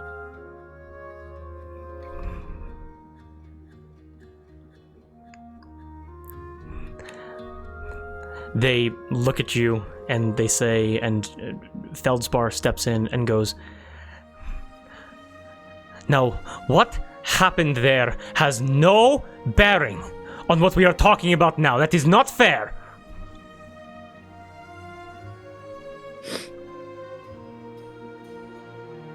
Would you believe me if I told you I've done a lot worse than what you've said and what you've heard?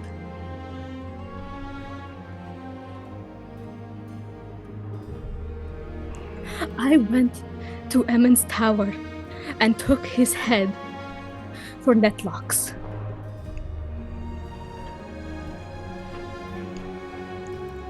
I was there when it burned to the ground.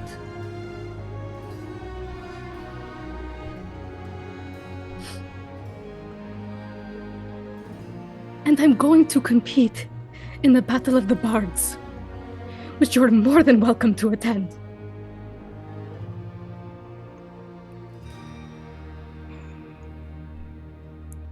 Give me a quick insight check as you say that.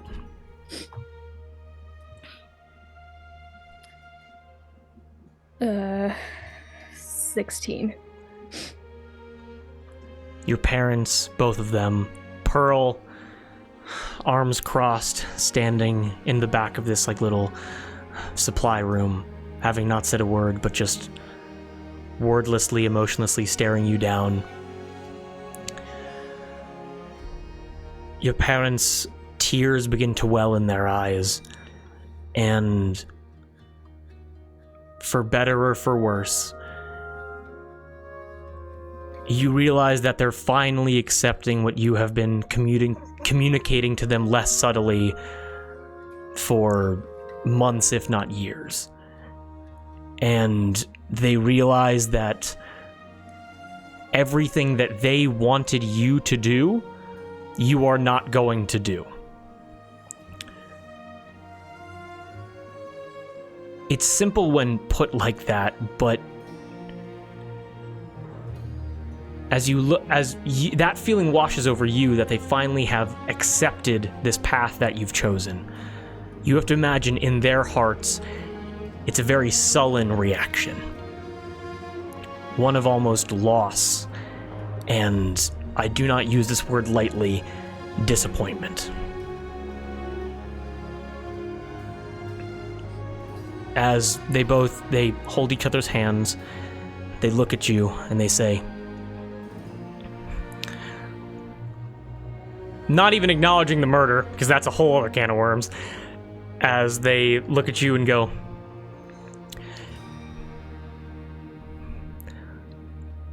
I hear the competition in the Battle of the Bards is quite fierce this year. We wish you good luck, Olivine.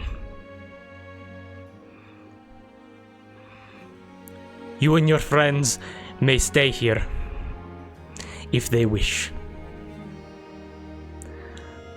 Good night. And your parents, ending the conversation, hand in hand now, tears running down their face, but not sobbing, walk out of the supply closet, now in full view of everybody else here. They wordlessly walk past all of you, go up to Tior, and you guys are able to watch as all of the liquid and all of the cups and all of the barrels and all of the bowls begins to raise up and out as their fury begins being represented through their magic. As Jasper puts a finger to Tior's chest and goes, "If you say her name again, we'll kill you." The only time, Olive, you've ever heard your parents threaten anybody's safety for any reason, as hand in hand, they walk up the stairs, and you're able to hear a door a few floors up slam shut. Pearl wordlessly stands there, still staring at you.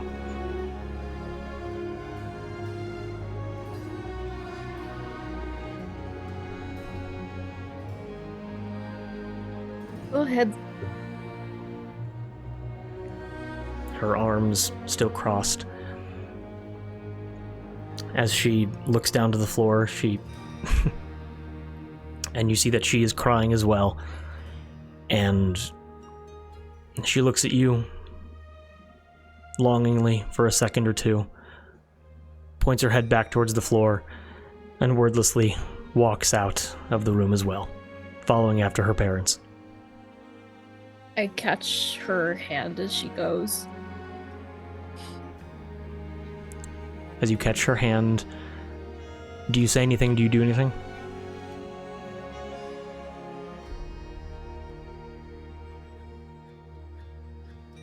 After the Battle of the Bards,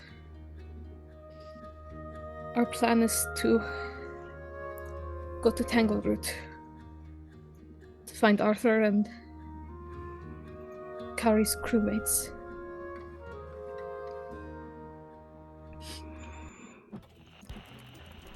I don't want these to be the last words exchanged before I leave. We're getting a federal insurance ad. Hold on.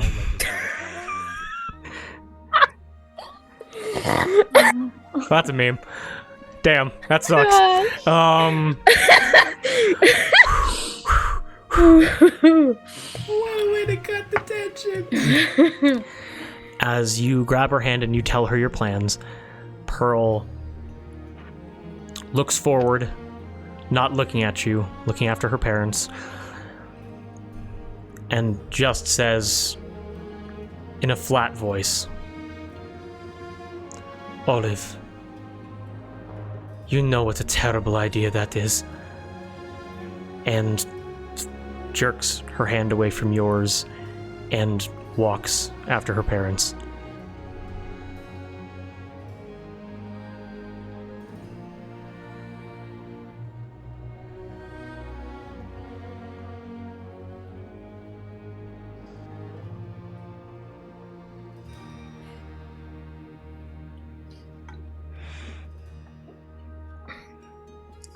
She doesn't even try to compose herself before walking out. She just walks out, takes a seat at the table. I'm so sorry, Mr. Federov.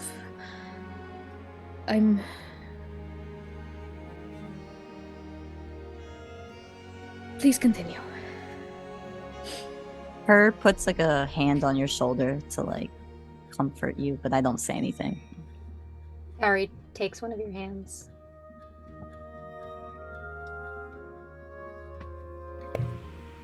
Mud just kind of gives you a flower. I picked it from outside. I'm sorry. Thank you. It's the same color as your skin, so.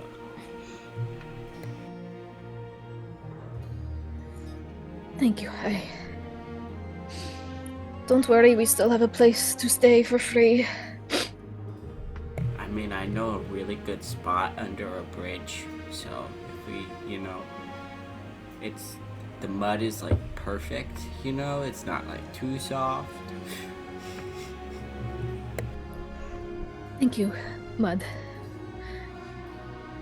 And maybe we could talk about it another day, but I don't, maybe Tangleroot's not our first stop, but it will be one of our stops.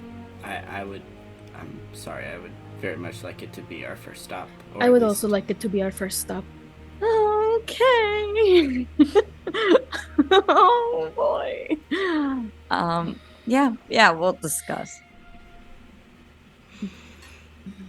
Please, Mr. Fedorov, continue. Tior looks to you. He takes a seat. Your friends surrounding you. And as he takes a seat, he looks to you and just goes, Olive, I believe you are destined for great things.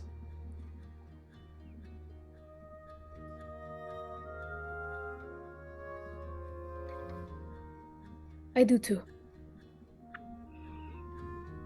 That is exactly the mindset I was hoping you would have. That is wonderful. I forgot how awesome this dude was. That moment was giving me full NoHo Hank. Just a little bit. What do I do? Go to John like Assassin Hotel with help on the sign? What do I do? Okay. Do babka. Yeah. Sorry. If I am, what is it? If I am king of suck balls, then you are king of suck King of balls Suck Balls mountain. Mountain. Shut the fuck up. Okay, but as Tior begins listening to gods once again, he goes, Tempest, the god of war, gestures up to the triple S and goes, the goddess of the deep sea, Sylvanas, the god of nature, Pax, the god of peace. Slower, please. What was Sylvanas? Goddess of what? The god of nature. Oh, yeah. Oh, God. Milil, the god of song. Hold on, I have to erase. How do you spell that one? Milil. Yeah. That's just a what? M-I-L-I-L. M-I-L. Milil. Okay, I was Yeah. doing like B-Lil. milieu. Yeah, Did we hear Milil. Pax in that too? Yeah, I was like, huh?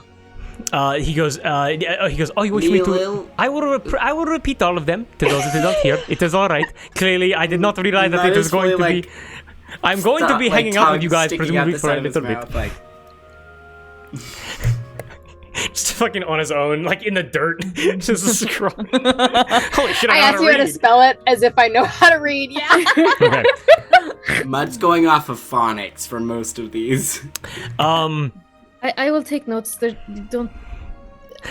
I'm I going will to be go our over them scribe. all once more. Thank you, Mr. Fedorov. Of course, I did not realize you all had notebooks, quills,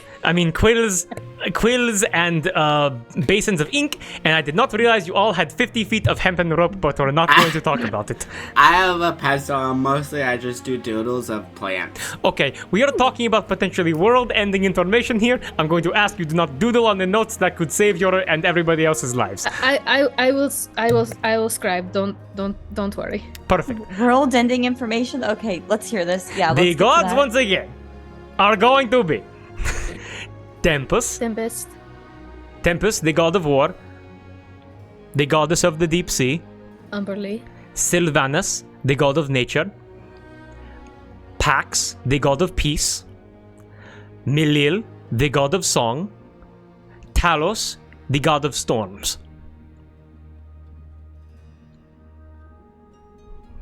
Hey, isn't Pax and Talos like...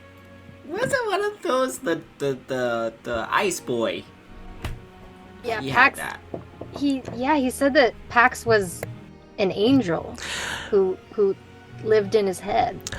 I am unsure as to why he was being referred to as an angel, but Pax is one of the interpretations of... There have been many gods of peace across many different faiths, Pax being one of the translations for one of them. It is possible that my translation is wrong, but that is what I was able to find from the histories within the Balar Fortress. So, And isn't Yorda like... And you, her, aren't you guys like all about storms and stuff? yeah, I have a quick question. I have a... Oh, wait. Oh, go ahead, You go. Mud. I'm just thinking about the map and where all this shit is found. We've got nature, which is obviously Tangleroot. We've got, war, which is probably the underhand. We've got storm, which is, where the fury is. Well, unless nature is the mob, too. Yeah, maybe. What is this all? What colors does this correlate to? I will tell you right now. Where is the map? Let me get the map up really quickly. Boop, there is the map. Okay, great. And what is the purple one? Now that's the colors, the correlation. I will go in a clockwise fashion. Sure. Yellow seems to be the color associated with Pax. Green seems to be the color associated with Sylvanus. Red seems to be the color associated with Tempest. Gray, the color associated with Talos. Purple, the color associated with Milil. And blue being the color associated with... And then he gestures up. Sorry, Gotcha. wait. What were the last two? It is all going to be recorded. It is okay. Yeah, we'll send everything over. Yeah. Um, I have taken notes on all of this. I will fill you all in. It is okay. and what does this have to do with us? Well, I shall tell you. I have certain theories about what this could mean. Because as I believe it, the X's represent the weapons the gods wielded when they gave up their essences to stop the Titan and to solidify her, to stop her from raising out of the sea once again. Now, of course, these gods, even in their weakened state, being destroyed, can still do things. If someone prays to them, wishes and prayers can be granted, spells can be obtained, but I do not believe these gods have taken physical forms, if that makes any sense. Now, I believe, at least the way that I have looked around, there are certain children's stories found in the Belar Fortress which indicated the wielding of certain weapons. If I am to understand it correctly, these stories may not have been stories, but ancient histories of heroes who already wielded these weapons once before. And it seems that with the intersection of prophecy, it is possible that new champions have been born and have created a party of their own. And Tior stops and looks at Olive and her and Cowrie. What if you're not the only one that knows this, and there's other people after us? Given Ophia Weelso just walked out of here, having memorized the map, there is certainly going to be other people that are going to cause problems. No, they think it's us, too. I would... Didn't you say something about netlocks? Maury Rack spoke about Maury Rack. weapons. And prophecies. And then asked us a bunch of questions, which we said no to, but we're all related to us. So... Maury Rack, the head role of Livenmean.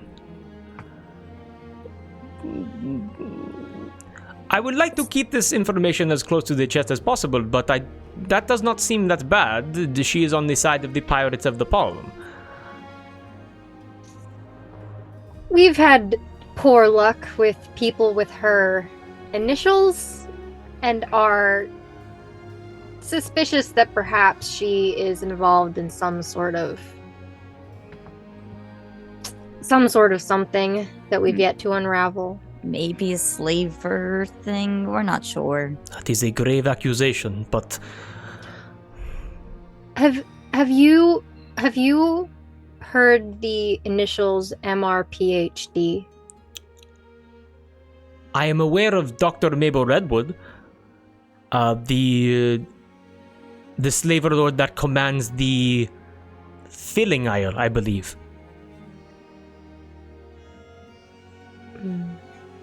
Now, she is a skin melder. She is let's just say, as someone who has several doctorates myself, I find her work to be a mockery to, well, just every god there is. It seems that she's a pretty bad lady, so. What else did you find in the Balar fortress? The children's stories, which I found. Yes. There were the quote-unquote champions that came before, roughly 500, 600 years ago, were known as this will all be recorded, so you don't gotta worry if you don't get it down.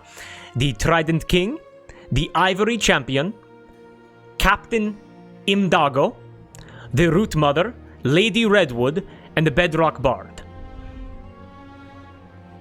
But you were talking about Visitor 1 before? Is there one what? Well, you said I was Visitor 2 into the Balar Fortress. Who was Visitor 1? You were.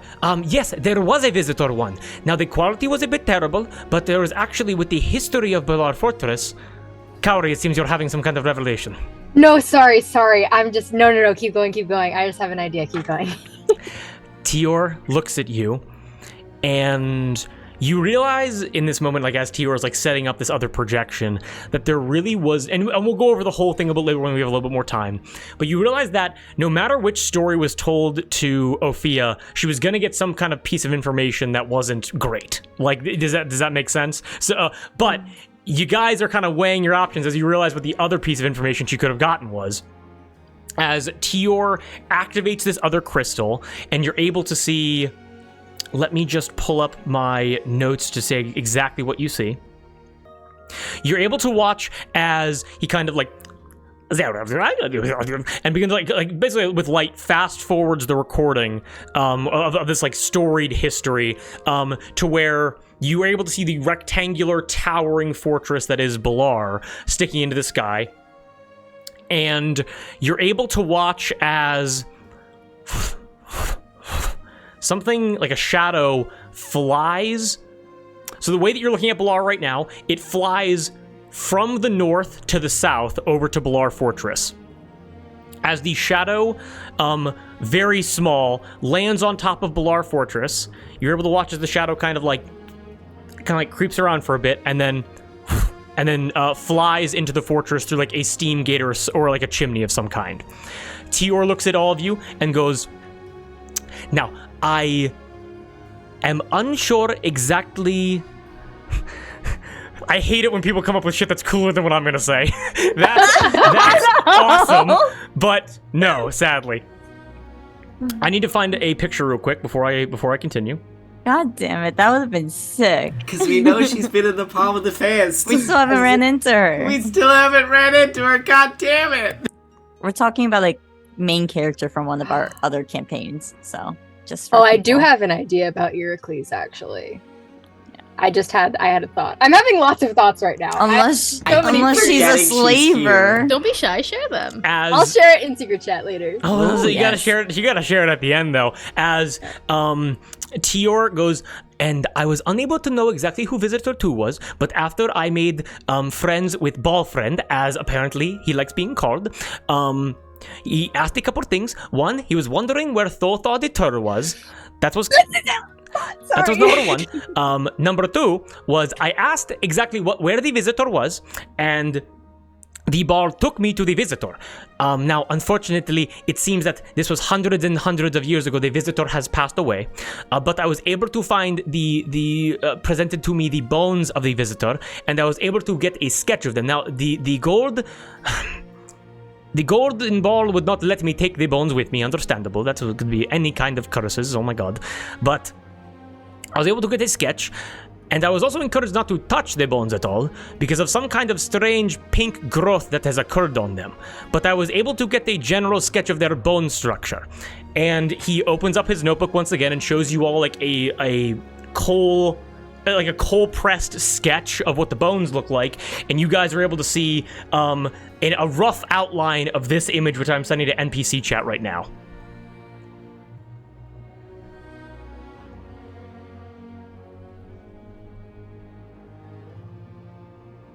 Whoa, dude, that's so cool! Wrong country. Hold on. 1 sec. Stay in the NPC chat. I got it. Wait a minute. Wait, is that not what There we go. we fought in the mop? Not in the mop, the well. There you that go. was from the mop. It's Fred. That's Fred. It is what? That's We met one and we named it Fred. You well, met- Arthur did. What do you mean you met one? There was one that fought with us against us at the food chain, but Arthur became friends with it. Arthur was able to befriend it, and I think Arthur also had a vision of the mop. It was also from the mop. It was also It from was the mop. from the mop? Yes. There is a befriended it, and it is from the and you have met one? I've never seen a creature like this before. Yes. It had been taken, we think, for the Colosseum did fight Rahi at the do well. Oh yeah, Rahi must recognize it. Yeah. Rahi looks over. Rahi kind of like is like, I've been here the whole time. Yeah. Rahi looks at the sketch and goes like, yeah, that's Fred.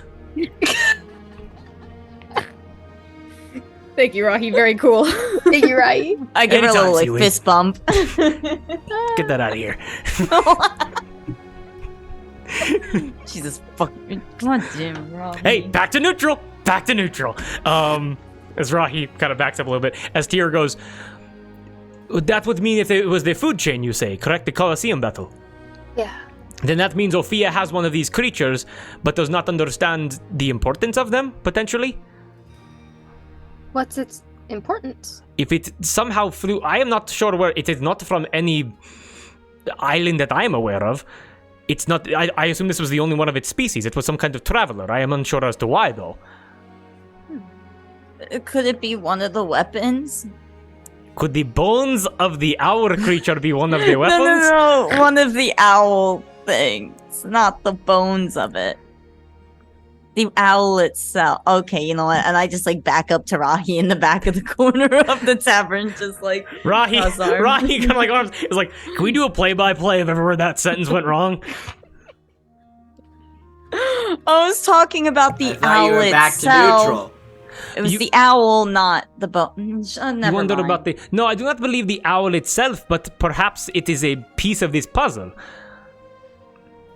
And one of my thoughts is that Bular Fortress, that Thulthad Atur we know is there. I think that he had to be the bedrock bard, and whatever this weapon is, I think could be his loot, which is the prize in the Battle of the Guards. I was going to mention that that this map is outdated and it is several hundred years old. It is possible these weapons have been moved since this map was created. That is possible. You are telling me that Thulthad Atur must have led the great... Oh, of course. And like something like clicks for Tior in the moment as he's like, he must have... That is why the Aturas are in the well. The great exodus after the great disease. That makes sense. And then his loot has been traded up to begin... he looks to all of you and goes like, we need to win the Battle of the Bards. I can't Already? sing. And I hate music. I think if you fight good enough, it will overshadow the fact that you cannot do anything musical. So, do you think we are the people to wield the weapons? Is that what you're... I am unsure. I have a theory. It is currently very dangerous, and we're not going to do it until I have gotten all of the trials out of the way. But I do have a theory that with a small injection of pure radiant energy, it may be able to show you some kind of vision or some kind of prophecy regarding that. Now, it can kill you, and if you're not the people, it will certainly kill you. But that is something that we can do to test that if you believe you're sure.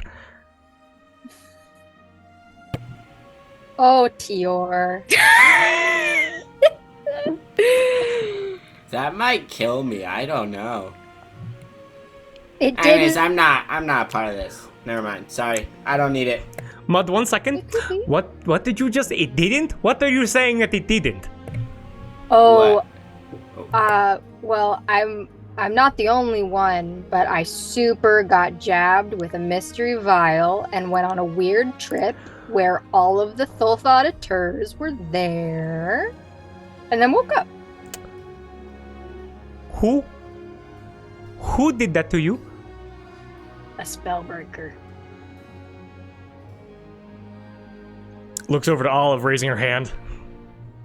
while this has been going on, Olive's been organizing our gold from Tior and hands everyone 116 gold. She saves one for Yorda whenever he's done with whatever the fuck he's doing. But slow. I too was injected by a Dr. Marble Reef, and I saw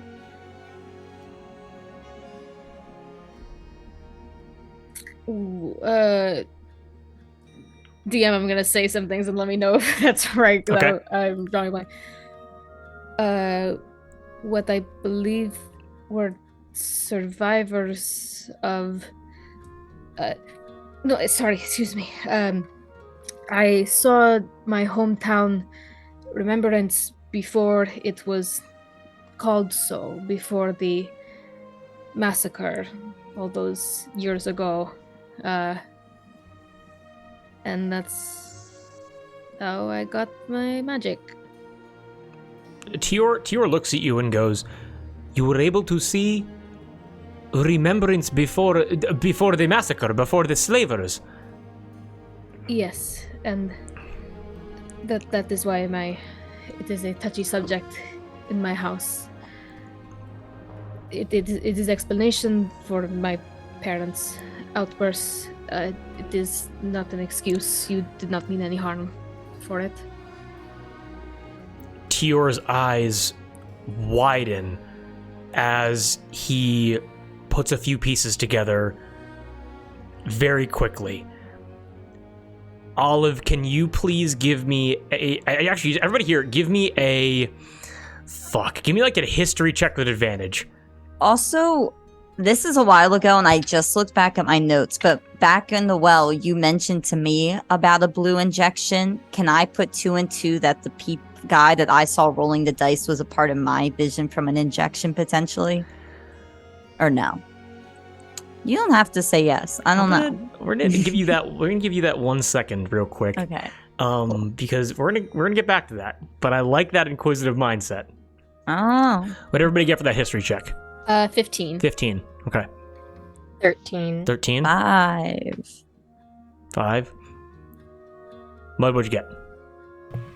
I got a 10. You got a 10? I'm assuming Mud, like, it's fine. Mud can take a backseat here. You were. Yeah. I'm fully present, but Mud is also aware of, like, oh, this has really nothing to do with me. We're Cool. gonna end soon. No need to worry. Olive, something to you never made sense. It was a story that was taught as a way of to teach kids to fear sailing east, to fear slavers. It was, not in the gruesome detail that it was explained, that it probably happened with, but the way that it was told to you as a kid. That idea of, like, the slavers came one day and they raided the Grip Isle, and then the Battle of Sailor's Pass happened afterwards, and then you realize that for that story, you've never heard any part of it before the slavers got to the Grip Isle. And with that 15, you, again, because remember, back the first session we ever did a Palm of the Fist, you and me, Kate, Olive, was swiping through those books and was unable to find any histories. It seemed like pages were ripped out of what happened before. The question has been in your mind the whole time. Why did the slavers go to the Grip Isle? Why did all of this happen? What is currently on the Grip Isle, on the map? An X. You realize that the slavers weren't going there to massacre and raid. The slavers were going there to look for something.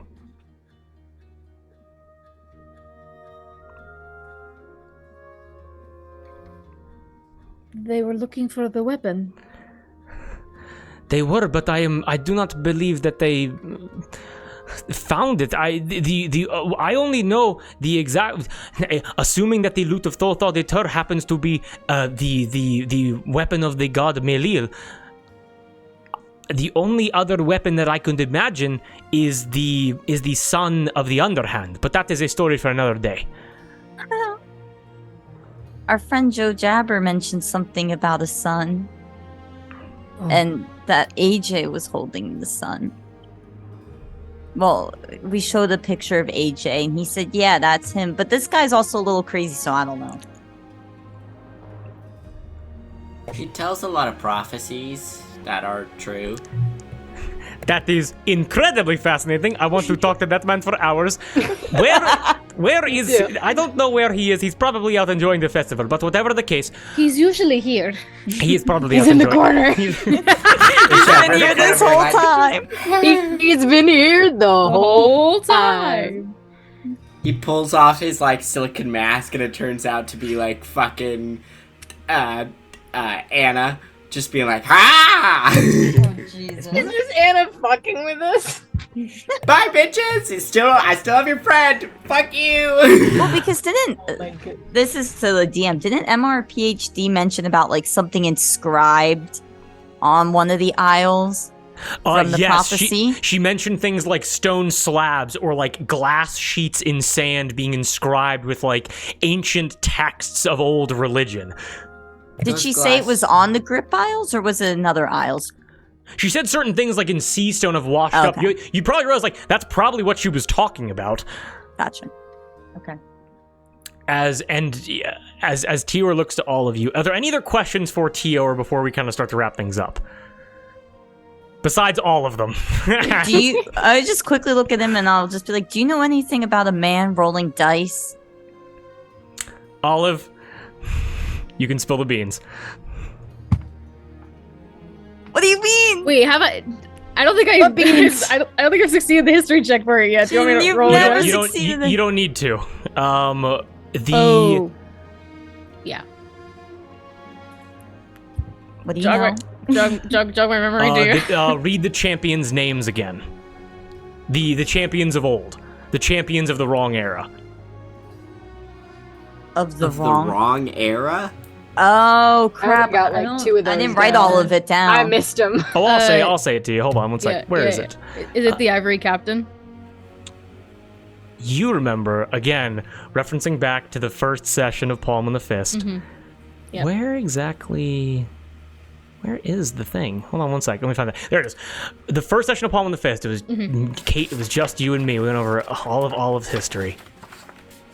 And the names of the champions, the heroes passed by is the official name. They were known as the Trident King, the Ivory Champion, Captain Imdago, the Root Mother, Lady Redwood, and the Bedrock Bard. And Lady Redwood. And Olive, you would remember Yep, I got the first story. Okay, got it. Yeah.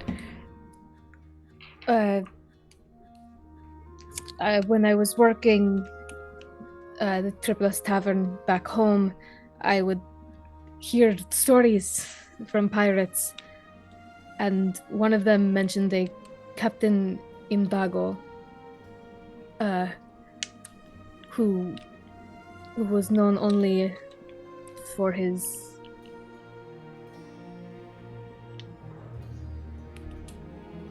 rolling dice. Yeah, did I miss anything, dude? That is exactly. Another thing too, Hurt. You said you got your powers. You haven't always had your powers. I turned to Rahi. Rahi? Nope. Maybe you got injected like Olive did, and that's when you got your powers and like the stress of it or whatever. Yeah, speaking of which, Rahi, I need to see that note that I supposedly left you because I don't think I wrote that. Yeah, it kind of sounds like you were kidnapped. As Rahi looks to everybody, Rahi goes, as you like realize like she's remembering what happened 8 hours ago, as she goes, well, you are the captain of the Cat 5 technically, so you can look at whatever you want of your old stuff. I broke some of it. Some of it's still there. That's a red flag. Excuse the fuck out of me. It's like Rahi steps up to you, Mud. Mud, that is just how pirates are sometimes. It's just listen, breaking stuff when you're mad is like a classic. Look, 116 gold, Mud, 116 gold. You can't eat money. I don't care. There's You like guys- a piece of fruit on the ground. They're like, Mom, right here. Ooh, You guys have crumbs. more in common than you think. You both don't like music, and I don't get it, but maybe you guys could get it together. I also don't get it, but to each their own. I just get really bad flashbacks, so I brought the mood down again, haven't I? Rahi, oh like, dear. punches Never her- mind. No, it's all right. Rahi punches her shoulder and goes, "Thanks for sharing, bud." And then she just kind of walks away. She goes and leans up against the bar again. Mud is so profoundly confused. Ra- He's also just like so used to being like, yeah, I say things and then like it's usual for people to have like 5 seconds of dead air before they say something, and I think that means that I'm not doing well with talking Yeah, to people. Rahi actually points to you, her, and goes, "Yeah, that's been a piece of the puzzle that I can't really put together. As she, her wings expand, storm clouds in her eyes, she goes, I was presumably born with this. Lightning struck a beach, and I was on a glass sheet, and I'm here now. When as she she picks her word carefully, she goes, when I hit you, you get hurt because of how strong I am, but you don't get hurt from the lightning. In all the times that Rahi has struck you, I have never rolled lightning damage for you." What? As she goes, "That means that whatever is in you," and she points to herself, and she goes, "But I'm the only person that's like me. So you need to change because I had this first." I That's just a go red up and flag. give her. I just go up and give her a big hug. Aww. Give me a persuasion check with advantage. Mud, the kitchens are open. Help yourself. Ah, okay. Persuasion. There's so much fruit laid out. It's only a fuck outta here. 16. Only 16? It's like Sisterhood of the Traveling Lightning, but gay. Let them be lesbians. Her hands fully at her side. You wrap your arms like over top of hers and like kind of hug her from the back. Your ear like pressed up to her chest. It's just more like a friendly hug rather than Exactly. like intimate. As she goes like it's like you just kind of hear her go like 1 the arbor, 2 the arbor, 3 the arbor. Okay, enough, enough. Get off. As she kind of like expands her arms and breaks out of the hug. Tior looks to all of you and goes, "The full history of Perlard Fortress is certainly going to be relevant, and I think it is important we review that. But I think, Kaori, as you said, I do believe that Tholthod Itur's loot, there was some kind of disease within Perlard Fortress. It has died out now, kept within certain quarantine areas, but Thorthod Itur, the first one, apparently was some kind of legendary leader. He was a champion of song, and what he did was he took a mass amount of people, and dwarves, and I don't mean to sound reductive here, but dwarves hate things that are unsure, like the weather. Like dwarves don't like going outside that much. They prefer to be in, like, it's just kind of, what they do. And he was able to convince thousands of dwarves from within Barad Fortress, from this place that they had crafted, that their fathers and grandfathers had crafted, and was able to lead them away from their fortress to a small little pocket, a developing village of Lokatha and of Hippogith, and no one was sure how he was able to do that. And I assume that the loot which he had to be one of these champions. He had to be the Bedrock Bard, as you said.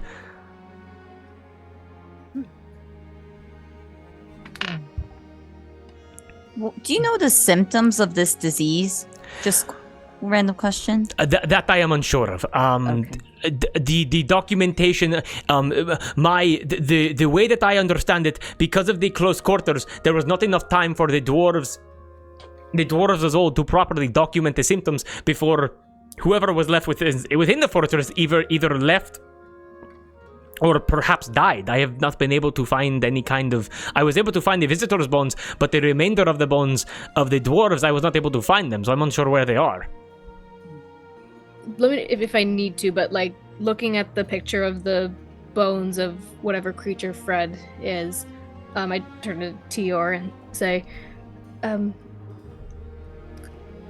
I've seen these growths before, and I know someone else who has. That is... Do you know anything about them? As I talked to Bald Friend, it seemed to get very attached to me very quickly and did not allow me to touch or get anywhere near the bones that had the growth on them.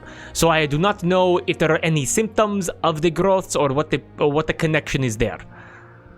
Can I make an Arcana check? On what? On the picture of the growths?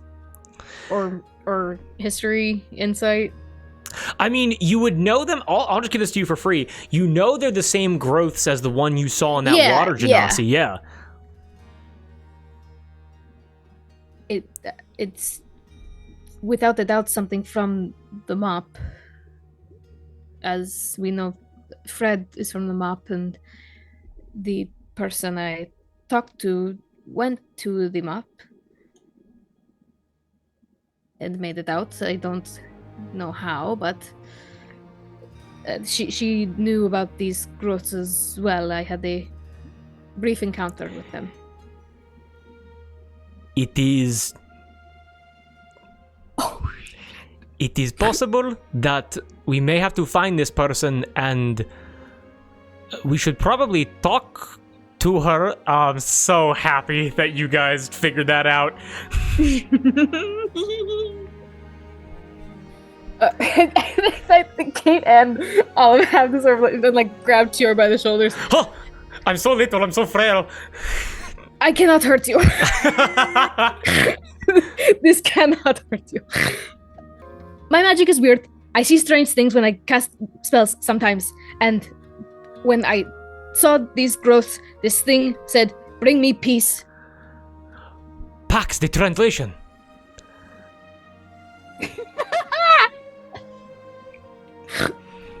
Precisely. That's okay, but to cap it all off,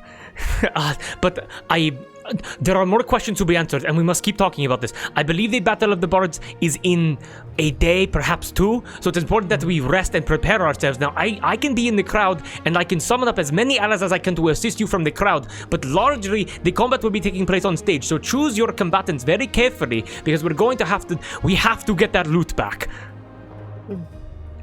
But it is clear now what we must do, and I will help you as much as I can.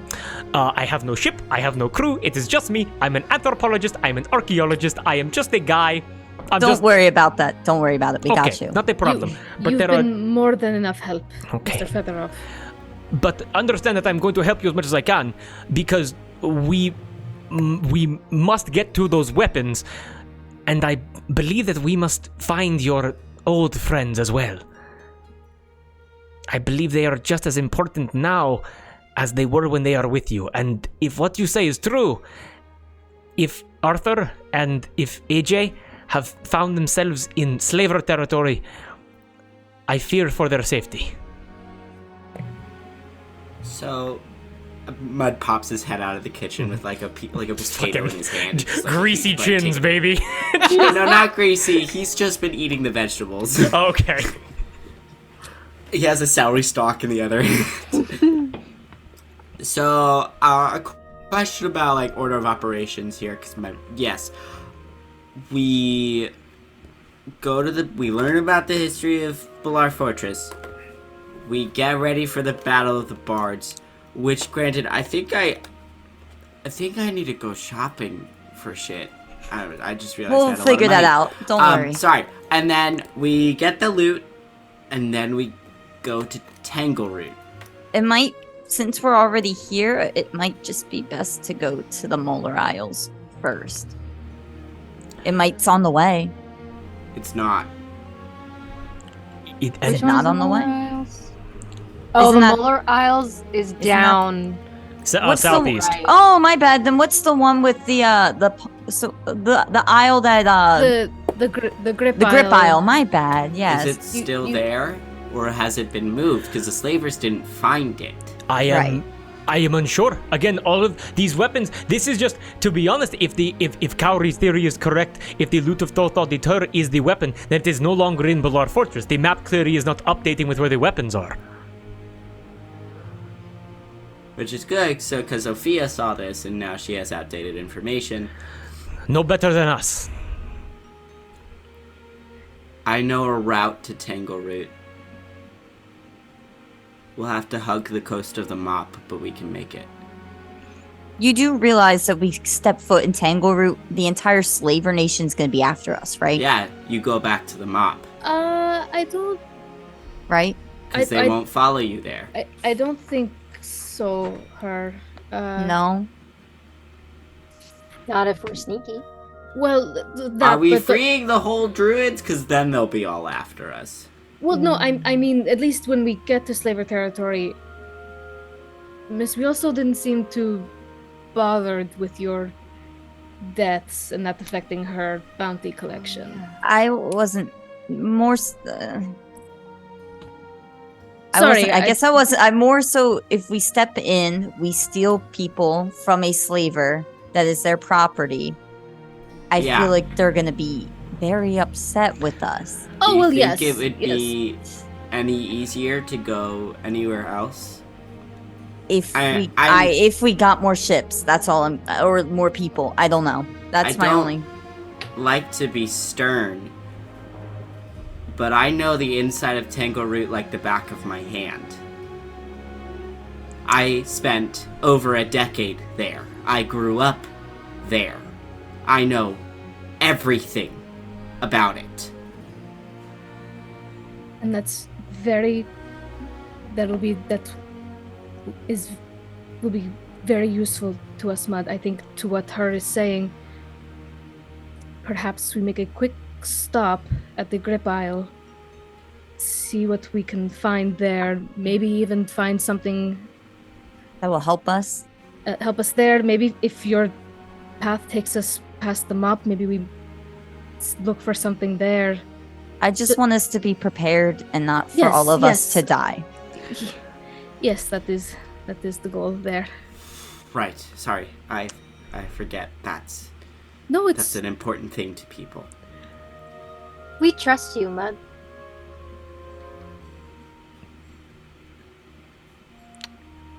I will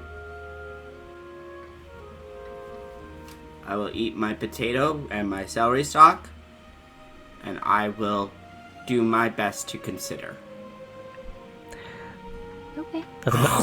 That man is very impressive. It's just raw. Plump in Christ, I can't fucking speak. You have to bang on the table after you use his name in vain, just by the way. What? I heard it from a guy down the street. He We had do like not have to pots on his decide. head. We do not decide all this tonight. First things first. Battle of the Bards. Yes. The Battle of the Bards. Mr. Federov, if you have any information that would help us to come, I think we have some information that could help us with the Battle of the Bards. One thing at a time. Tior looks over to Mud very quickly, just fucking poking his head out, and just goes, "My friend, I understand the drive for vengeance. Clearly, the things that these people take, it's unforgivable. And I am not a violent man, but I want to be very clear with you. If it comes down to it, we shall kill any slaver we need to, together. I just need to kill one." Tior kind of like looks at you. He looks around. He knows that he's like, one dying would not fix the problem. They all must die. I'm not a good person, Mr. Fedorov. I don't much care if I solve a problem or not. Tior thinks about that, as that is a very fascinating way of engaging with that topic, and Tior responds with, well, in your own personal pursuit, I believe, even if it is unintentional, you will make the world a better place. Crunch. Crunch. Fucking a whole celery stalk. It's like a it's like a paper rabbit. shredder. Yeah. Tior looks and goes, but yes, the order in which we obtain the weapons, I don't know if that matters or not. But what I do know is we must rest. We must win that loot from the Battle of the Bards. We must retrieve these weapons and retrieve the friends which you have lost. Sound like a plan? It's a plan. And You ready to join Morchi?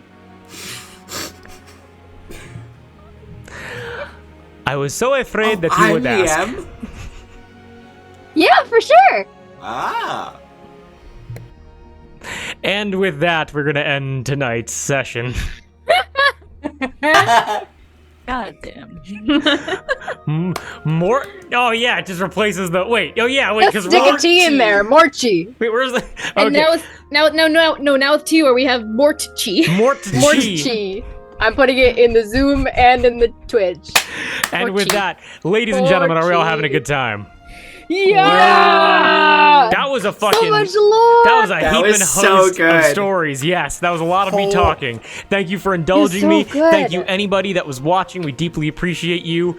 Thank you for coming to the table Yes, and of sitting course. with us. Thank you. We appreciate. Welcome. 33 subscribers, and we deeply appreciate it. Yes. 33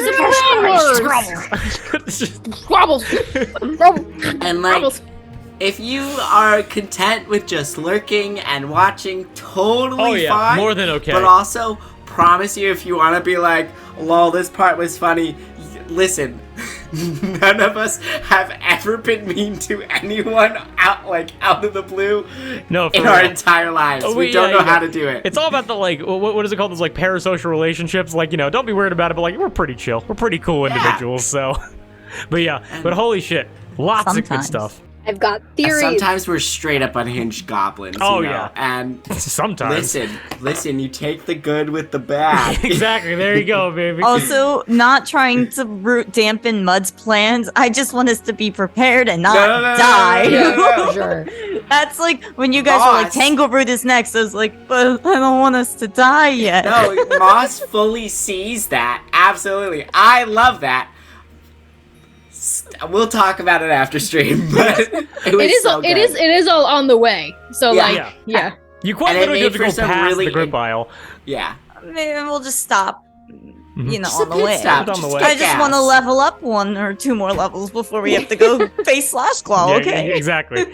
Oh well, and like I thought of a lot of ways. I think like it depends on how you guys want to approach it, but I am prepared to do like a full like heist. Basically, for you guys getting in and getting out stealthily, because I don't think it's a good idea. Just honestly, because Tangleroot is where all of their wood and all of their food comes from, so Yeah. it's very heavily guarded. Kicking the door in Django Unchained style is a good way to get shot in the face. So Well, it's not even that. We upset one slaver, it ruins the entire chain. Then all the slavers are going to be upset, and then we're But going yeah. to be wanted and dead. So No. In that case, we run to the one place that nobody ever fucking goes. The mop. we're not. No, not unless we have rhyme. If we have rhyme, then Don't you sure. want to find your backup character's family? We'll make friends with all the friends. I want to be if we have perfectly rhyme, honest then with yes. you. Mud does not have any family in the in Tangleroot. He was the one druid on the boat who got taken. Oh. damn. He grew up in Tangleroot. Yeah. But yes, I'm so excited because the treasure hunt begins now. After you guys leave the Arbor, you guys get to decide where you go, what the adventure's gonna be. God, I want you to go back to Balar Fortress so bad. Oh, Why? Do you want me to go see my ball friend? We'll be Yes, visitor 3, yes. 4, 5, and 6, or 4, 5, 6, and 7. 4, 5, 6? That Yeah. was. How long ago was that? That was a year ago. That was Oh, okay. when you guys went to Balar. That was June 5th, I think. Yes. That was when we were all together in Yeah. person. Mm-hmm. That was Do that all probably together? Yes, we I did. thought- Yes, we Yeah. dressed up Wow. for it. Yeah. No, I knew we dressed up, but I didn't know if that was part of the episode or like the next session. Mm-hmm. I didn't know if it was session 1 or 2. But yeah, but that was the Yeah, vibe. it was one, I think. Oh I my think, god. listen, truly, the reveal of what the injection was, like, That stunned me. That was fucking fascinating. Yeah. And that the 3 of you basically got injected, and 2 of you didn't have powers beforehand, and now, oh god. And I'm so happy that you guys were like, bring me peace. Wait a minute, Pax. Like, you immediately put that together. That was I'm Gab. so That proud was all of you. Gab. That was gas. that was all yeah, gas. that was still on the easy. stream. Yeah. That was all me. That's why Kate had that big gasping face. That was all me. I'm taking freaking Yeah, credit. of course. Yes, you should. You Yes, were you so should. smart. And also, I cannot explain to you how pissed I am that you guys were like, it's Heracles. I was like, that would have been so cool. I wish I would have thought of that shit. That would have like, been fun. where is she? What if she's one of the heroes? What if she's like a champion, you know? Yeah, I've or- And Oh, Kate my- plays her. What if Arthur has been Heracles this whole time? I've She just been pulled like a kneeling the double. whole time. Polymorph. I just have a feeling Heracles is gonna be like a slaver or some shit, and then we're gonna be like, oh my god. One I'm of my Zanwe Fukuru knows nothing about it, but they're just like, I have this like really bad feeling about Heracles, you know? Just my all of a sudden. Heracles, my Heracles theory is that because this was something that Drew came up with like during Kaori's vision, which I think is so cool for the name of the ship, because the ship is Kaori's old ship is the barn, and most of the crew are like animal folk. So part of me is like, oh, maybe Heracles was on the barn. Ooh. He's like, Ooh. maybe. I can't Maybe, say. If I probably make not. any face, you're gonna decipher something from it, Yeah. but I can't say. So I have another question. yes, History wise, yes. the Boneyard, is it from a specific battle, or is it just like Yes. there? So the Boneyard specifically. So real quick thing about the history, because I'll just give this to you, because, you know, and Kaori would know this too. So Superi and Trum, they used to have something called, so their government, we'll get into it a little bit later, not really relevant right now. It used to be called Sailor's Pass, and the reason it was called that is because it was a direct line between the palm and the fist. What happened was, after the battle, after the slaver invasion of Grip Isle, after the Remembrance Massacre, the pirates of the palm declared war on the slavers of the fist, and the main ship battle was the clashing of those ships in Sailor's Pass. And it's the largest naval battle of all time, where so many ships got clogged together in Sailor's Pass that it turned Sailor's Pass into the Boneyard, and no longer is it a direct channel, it's a giant ship graveyard of all of those ships that were lost by smashing into each other. And how far out does it extend? How far does it?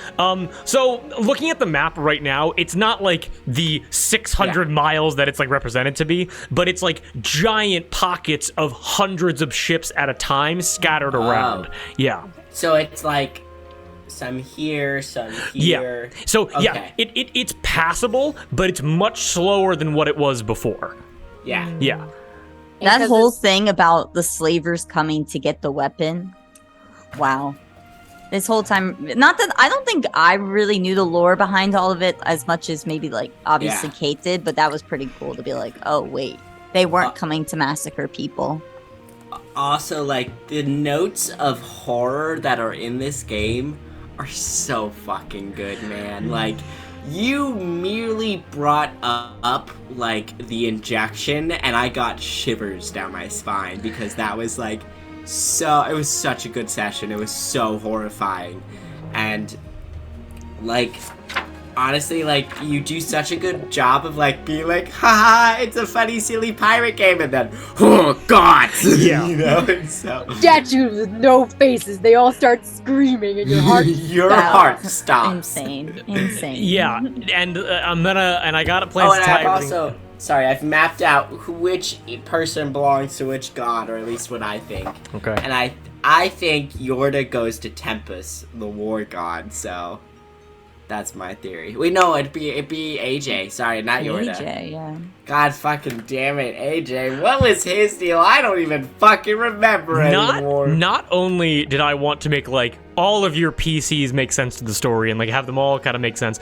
I also wanted your backup characters to be, and like you know, some of them are in fucking Alato, so obviously they're not gonna be in this campaign. But like, I wanted to make your backup characters like also important because it's like that's just so fucking cool. Being like my little Blorbo has like important stuff to like for the story. Because you know, there's a totally understandable thing where it's like you go and find Dara and be like, what the fuck? You need to take us back there. Like, well, not even that. It's like Dara might be infected with the pink growths. We just don't know. Like the migraines could be one of the first symptoms. We don't know.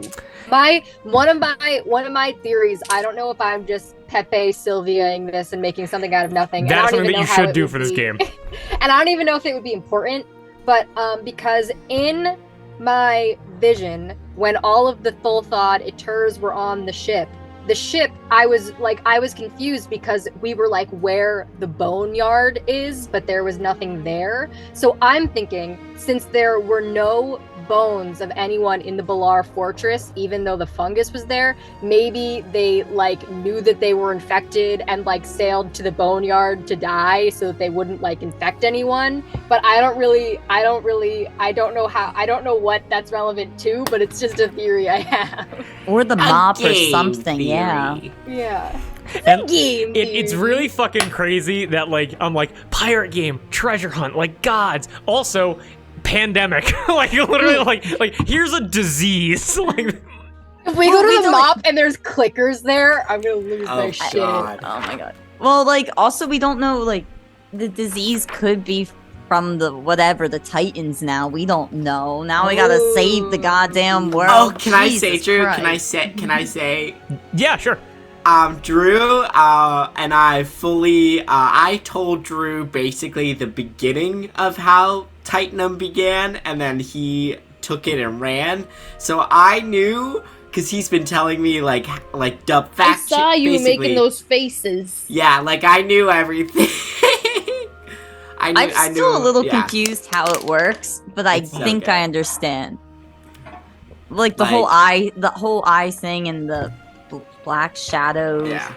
I won't tell you any details of it, but the way I told the world history to Drew, it was all fully charades. It was great. I had to guess everything. I didn't need to do it, but after it was like, I'm like, me. Ah! Yeah. So I'm glad that hits. But I can give a full dissertation about like what exactly happened. But everyone, we're going to call it there. Much love to anybody that's watching this now or in the future. We love you. We appreciate you. Thank you so much for sitting at our table, and we hope to see you again.